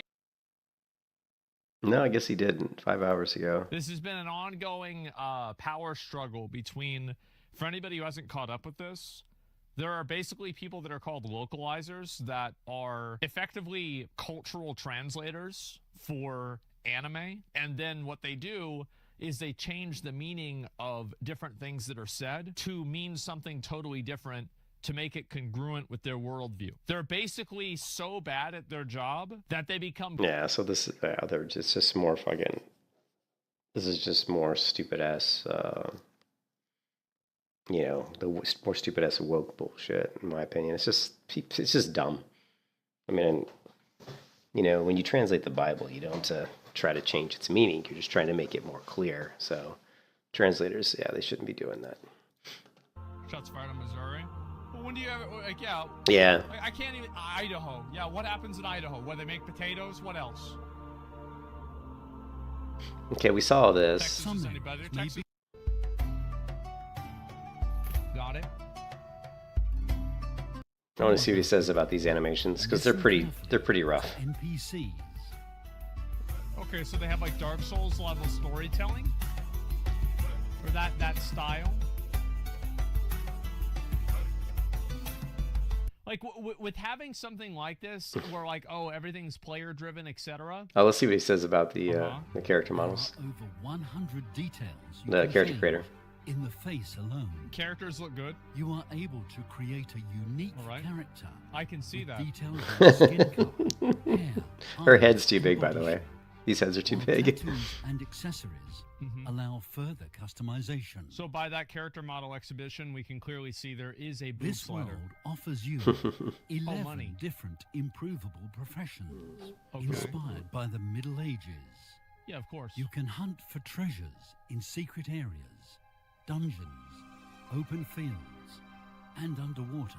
I want to go to the part find where valuable it shows this and see what he says. Oh, that looks really cool.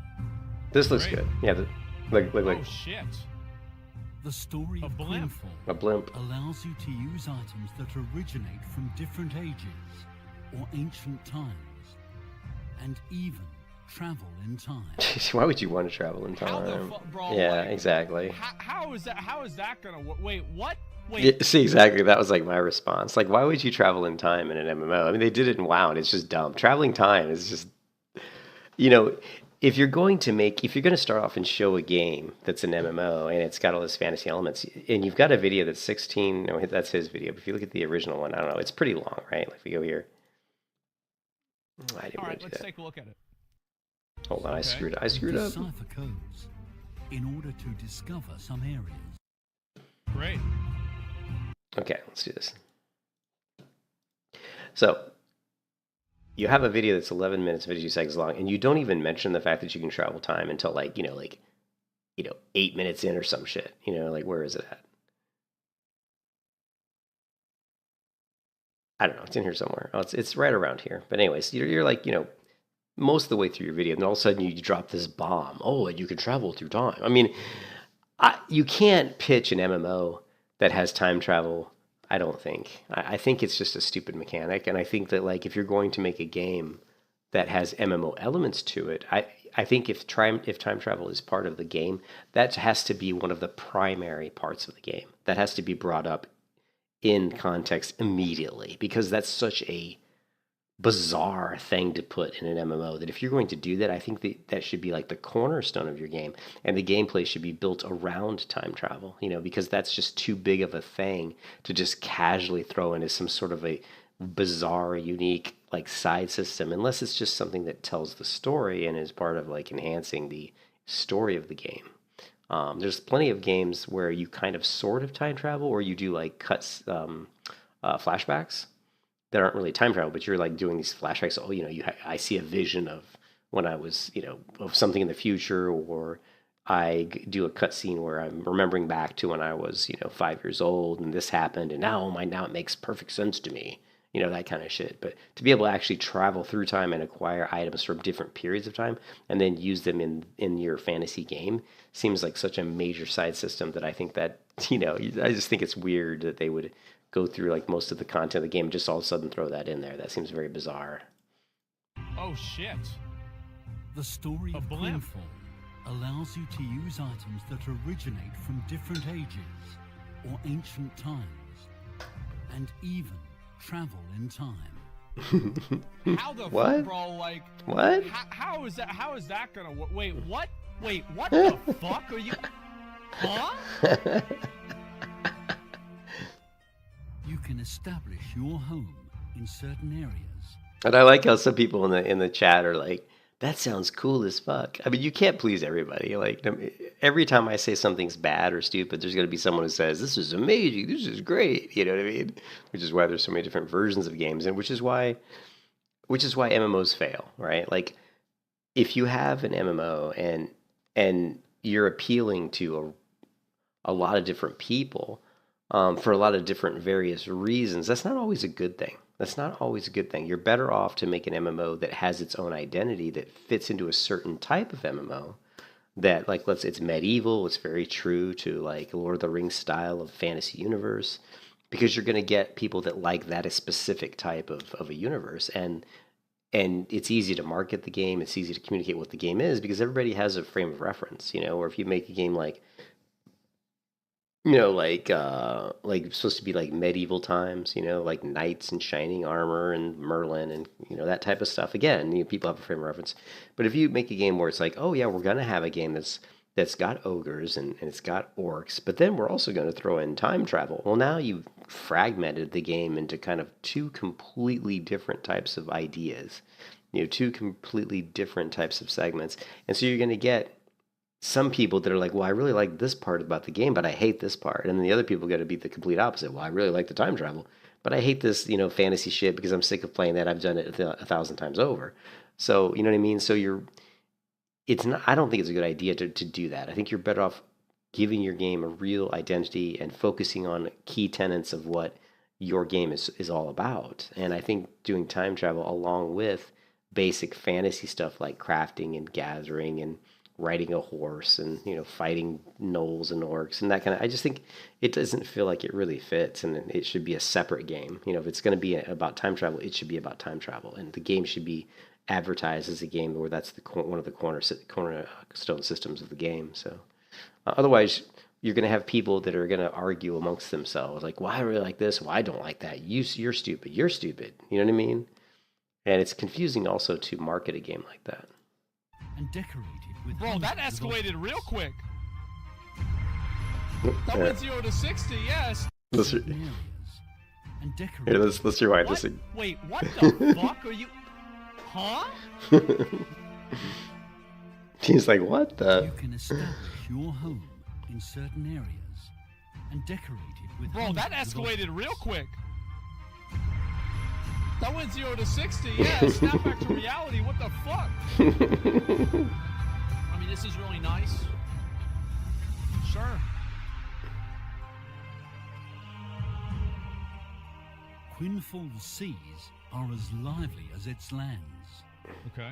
You can build a ship yourself or with your friends to sail out to sea where adventure is waiting Ooh, for stormy seas. That would be cool. you. Sailing allows you to explore new islands. I've never and seen like villages, storms shit. while you must struggle inside against of seas in winds, an MMO. weather conditions, and giant waves that come your way. There's a Nature Kraken, yeah. is not the only thing you must battle, as you can encounter pirates, other players, and even Damn, mystical bro, they're sea fucking monsters. each other up. Look at all those cannonballs. I mean, this looks really cool. Yeah, I mean it does, but again, I mean, I don't know if it this game's seems gonna be good or it not, but I seems mean, so like, when's this shit ambitious. gonna come out? Fuck, like, when's it gonna come out? No, they're not going to tell you when it's going to come out. Here. Oh wait, in Steam. Release. It's in Steam. Planned release date 2023. No, God. Okay. Yeah, they don't really have any information here. It just says it's going to come out in 2023. 2023. Well, I guess I'll just follow their Twitter and. Well, here's the funny part. They said it was going to come out in 2023, and this was 10 months ago. Well, guess what? It's not 2023 anymore, and that game ain't out yet. So, it's the Quinfall release. Let's take a look. Here's 2 months ago, 9 months ago, 3 months ago, Society Gaming. Here we go. Here we go. Hey everyone, what's going on? So a couple weeks ago, this is 2 days ago. So let's watch. I'm a big fan of Force Gaming. He's one of the streamers that I actually really like. So let's watch this one. I released a video taking a look at every new MMO scheduled to come out. And I actually had started watching this. I never finished it though. 2024. Now on that video, I had a few comments where people were asking why I neglected to include the Quinfall. And that's a really good question. If you're unfamiliar, the Quinfall is an upcoming fantasy medieval inspired MMO being developed by Valrek Technology Inc. Beyond the standard content and feature offerings seen in most MMOs, Quinfall boasts a few interesting claims. Yeah. It's said to have built the world's largest MMO map with a total play area of 2,016 square kilometers, which frankly is a bit crazy. To put this in perspective, that is roughly 54 times the size of Skyrim, which is 37 square kilometers. It's about 10 times the size of World of Warcraft, which was 207 square kilometers. It's also about 5 times the size of Lord of the Rings Online, Black Desert Online, and Elder Scrolls Online, which are all roughly 400 kilometers squared, and it's about twice the size of the original Guild Wars, which was 1,000 square kilometers. So yeah, if it's true that wow, I didn't know Guild Wars, the original one, was so big. The Quinfall is in fact 216,000 square kilometers. Yes, that would be one of the biggest MMOs we've ever played. Now, they say that the world is going to consist of 5 regions, each with their own climate and major cities. There's a day-night cycle and changing weather. Both the weather and seasons will directly impact the world, like summer and winter can affect the population of plants and animals, or they'll be... Well, I think that I can tell you one thing. If they were able to pull all the stuff off that they say they're going to do, even if the graphics aren't like the best or the animations aren't the best, I mean, if they can just pull all of that off and it's not buggy, if it's not buggy and you can build ships and sail on the sea and fight other people, and there's day-night cycles that affect things, and the map is huge, but it's populated with people and things to do, and you know what I mean? If you can pull all that off, I mean, people are going to play the game, right? They're definitely going to play it. Just to see it, just to experience it. Change the size of bodies of water. There's going to be community-driven features like trade routes with caravans. Okay, this city actually, this looks really good. I didn't see this before, or if I did, I missed it. This actually looks quite nice. You can visit player shops and taverns. There's going to be multiplayer, board, dice, and other mini games. They've got this focus on exploration and discovery. Like you'll pick up hints and clues by solving puzzles or deciphering codes, and you'll use those to find the entrances to hidden areas, secret passages, and even dungeons. There's going to be dozens of professions with various forms of gathering, crafting, and farming. You can even hire NPCs or other players to work for you. And then beyond the medieval fantasy setting, they've also shown some steampunk elements with things like zeppelins, trains, and massive mechanical mechs. Their survival game style gathering and base building. You see players placing down individual blueprint pieces for a building. There's an ocean as well that's said to be as big as the open world. You can build ships and sail to new islands, fight giant enemies, as well as the elements dealing with winds and huge waves. You'll also encounter other players and pirate factions. Well, I will say the more I watch about this game, the more I'm just kind of like, it's hard to put my finger on. I mean, it's hard to believe that this game could do all of this. You know what I mean? And there's no way it could have only been in development for 3 years. That's just impossible. There's no way you could do all this in 3 years. Not unless your team's like 1,000 people, right?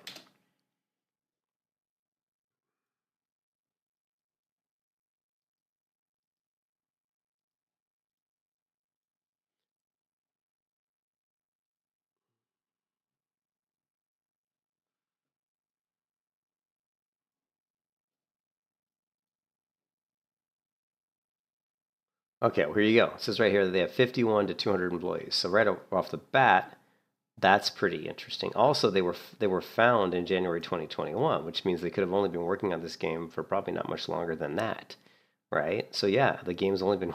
I mean, this just seems like a... I mean, when you look at the information, and I'm just basing this off of how games have been developed in the past and how they've been successful or not successful. This is a pipe dream, right? Like this is literally a pipe dream. For them to be able to pull off something that's a stable, bug-free game that does everything they say that it does, based on the amount of people they have, based on the amount of time they possibly have worked on it, is like 1 in a million. Like it's actually 1 in a trillion almost. I mean, the chance of this game actually coming out and being really stable and being without a lot of bugs and actually having systems that work the way they intend is extremely unlikely. I'm telling you right now, it's extremely unlikely. Like I have very little faith that this game will succeed. Very little faith, just based on the information around how many people and how long they've been developing it. Now, having said all of that, do I want it to succeed? Of course I do. I want this game to do everything they say that it does, because it would be fun to play. So, yeah, here's Sarah Medieval, another content creator that I have a pretty high amount of respect for. What's going on, folks, and welcome back. Today I wanted to... Actually, I'm a big fan of Sarah Medieval. I really like this guy's... this guy's a really good YouTuber. Talk about some extra details I was able to discover about the company behind the upcoming MMORPG known as Quinfall. This came from both digging around on various sites in the community Discord, but I was also able to ask a few questions to the team directly, which is where they confirmed their team size and the real first game their studio worked 56 on. Now, to start from the beginning, employees. Quinfall is not the first MMORPG that this team has developed. Okay. Previously, when their development team consisted of a much smaller size, originally being 1 person, they worked on a game that went into beta after only a year of development for a small Turkish audience known as Kyra Online. This MMO functioned as more of a concept project for them to start testing various technologies and AI systems, and from what I was reading, this seemed to be well received by their community and led to the company receiving funding for their new project Quinfall and allowing them to hire up to 54 people for their company. Okay, the one thing that's really interesting in what he said there is he said AI systems. So that could mean so many different things. That could just mean the AI around the enemy AI for the enemy NPCs, but it also could mean AI systems in that AI that's helping them to generate content. And I mean, to be able to create content for a game that's as big as they're claiming in this short time frame that they've done it in, they almost certainly would have to have some sort of procedurally generated stuff or some AI, help to generate some of this stuff. So that was interesting that they said AI systems. Wasn't able to find any official information on what engine Kyra Online ran on, but one of the news articles I came across did mention that it may have used Unity, although they might have been using an earlier version of it or other technology in the networking or coding that hindered them and persuaded them to scrap the project entirely and want to start on something 9 months bigger and ago. better. Now, I was able to find an article that claimed that the company went under a different name before they rebranded to Valric, and that was Arena Studio. There's very limited information regarding both that studio name and Kyra. Yeah, I would expect 80 to 90% of it's probably just empty space and forest with really nothing in it. Online itself, so I wasn't able to obtain much more information than that. However, I did find the game's Twitter, which had one of their most recent postings in November of 2020, stating that the closed beta had ended, and Valric Technologies' official founding according to their website is marked as January 2021, so timeline-wise that does match up pretty well. It's also worth noting that Kyra Online doesn't seem to be marked as ever being fully released, so it seems likely that around that January 2021 timeframe is when the company decided to fully transition from the previous MMO and go all in on this new project as their flagship. And as far as I was able to see, they didn't ever charge anybody for that previous MMO, and I never saw any founders packs. That's and it good. wasn't marked That's anywhere good. as ever being fully released. Which is really good. So I think there's a bit of a typo on their website, because in the timeline section it says that Kyra Online entered development in 2021, but the tweets on the game's Twitter page date as far back as September 3rd, 2020 up until November 2020. But they might have been talking about the remake version that I was able to find concepts for. I did some digging, and somewhere in that timeline it seems like they wanted to do a remake of Kyra Online. These concepts look very similar to what we've seen in the Quinfall teaser, and it even says what I assume translates to Arena Studios in the watermark, so this seems to further suggest that instead of sticking with Kyra, they wanted to scrap it all and start fresh with something bigger and better. I also noticed that most of the social media and the official website itself for Kyra are no longer available, but I was at least able to find some gameplay footage on YouTube and a basic gist of what the game's lore entailed when it was still in development. I'll leave it up on screen just in case anyone wants to read it. Also, when I spoke to the team again about this subject, they revealed that Kyra Online was able to go into beta only after a year of development, which I believe they mentioned to kind of showcase how fast they're able to produce a game with technology available at their fingertips. Just as a tidbit, they talk about this a bit more when it comes to why they chose Unity, stating that Unity doesn't limit any of the systems they plan to implement, and for the certain parts Unity did restrict, the development team was able to bypass them. It also fits better with the technical capabilities of their team and allowed them to create different tools to help speed up the development process. And it's for all these reasons that they decided to call themselves Valric Technologies and not Valric Games or Studios. The conflicting part is that they say in this article that Kyra Online could not be made on Unity, but that previous article I found said that it was. I take the part specifically with the grain of salt. Or they might be talking about the version of Unity that they were using at the time. And when it comes to the people behind the game, I was actually able to come across the LinkedIn profiles of the company itself and the founder. I was able to look at some of their posts, and so far from what I can tell, they seem to be real people interested in making a real game. And they haven't asked for any money or crowdfunding from people, or at least not yet. So aside from crazy ambition and leaning more on the cinematic side as opposed to real gameplay projecting off their gameplay showcases, it seems to be leaning slowly but surely towards the side of being legit. Now, that being said, I know we've been here before. I think the biggest thing that's going to help calm people's worries about the game is a 10 to 15 minute gameplay showcase in between or before they produce their very first developer diary. Because there's certain things the community needs to see before it's easier to believe that a game being developed in this genre is real. Some examples being a better show. Meantime, we'll talk more about the gameplay systems they're planning, so I've got more videos coming soon. But as always, let me know your thoughts and if you're ready to start drinking the drink, or if you're... Yeah, so he's being... That's what I like about Sarah Medieval. He's really doing the research trying to figure out, is this game a real game? I mean, is this really going to go anywhere?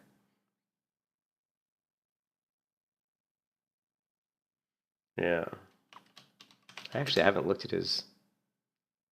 What's next for Pantheon Rise of the Fallen? Pantheon Rise of the Fallen had another huge setback. That game's never going to come out. If it does come out, it's going to be garbage. So, which is just too sad, because it's the most money I ever donated to a game was Pantheon, and I'll never do that again.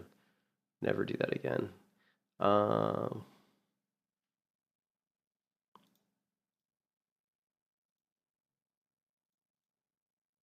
Yeah. Anyways, yeah. Well, I think Pantheon will definitely. I think Pantheon will probably come out before Ashes, but I just don't think it's going to be any good.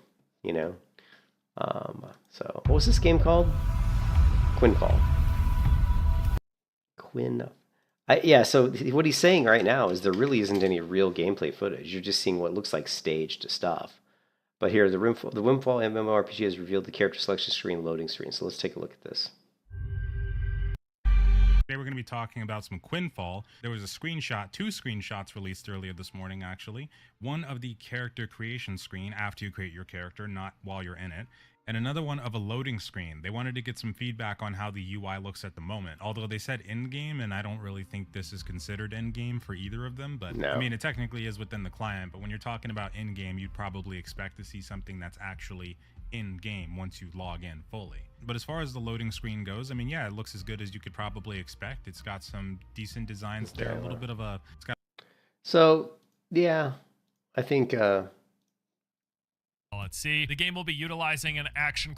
Yeah, I don't know. I just feel like this game...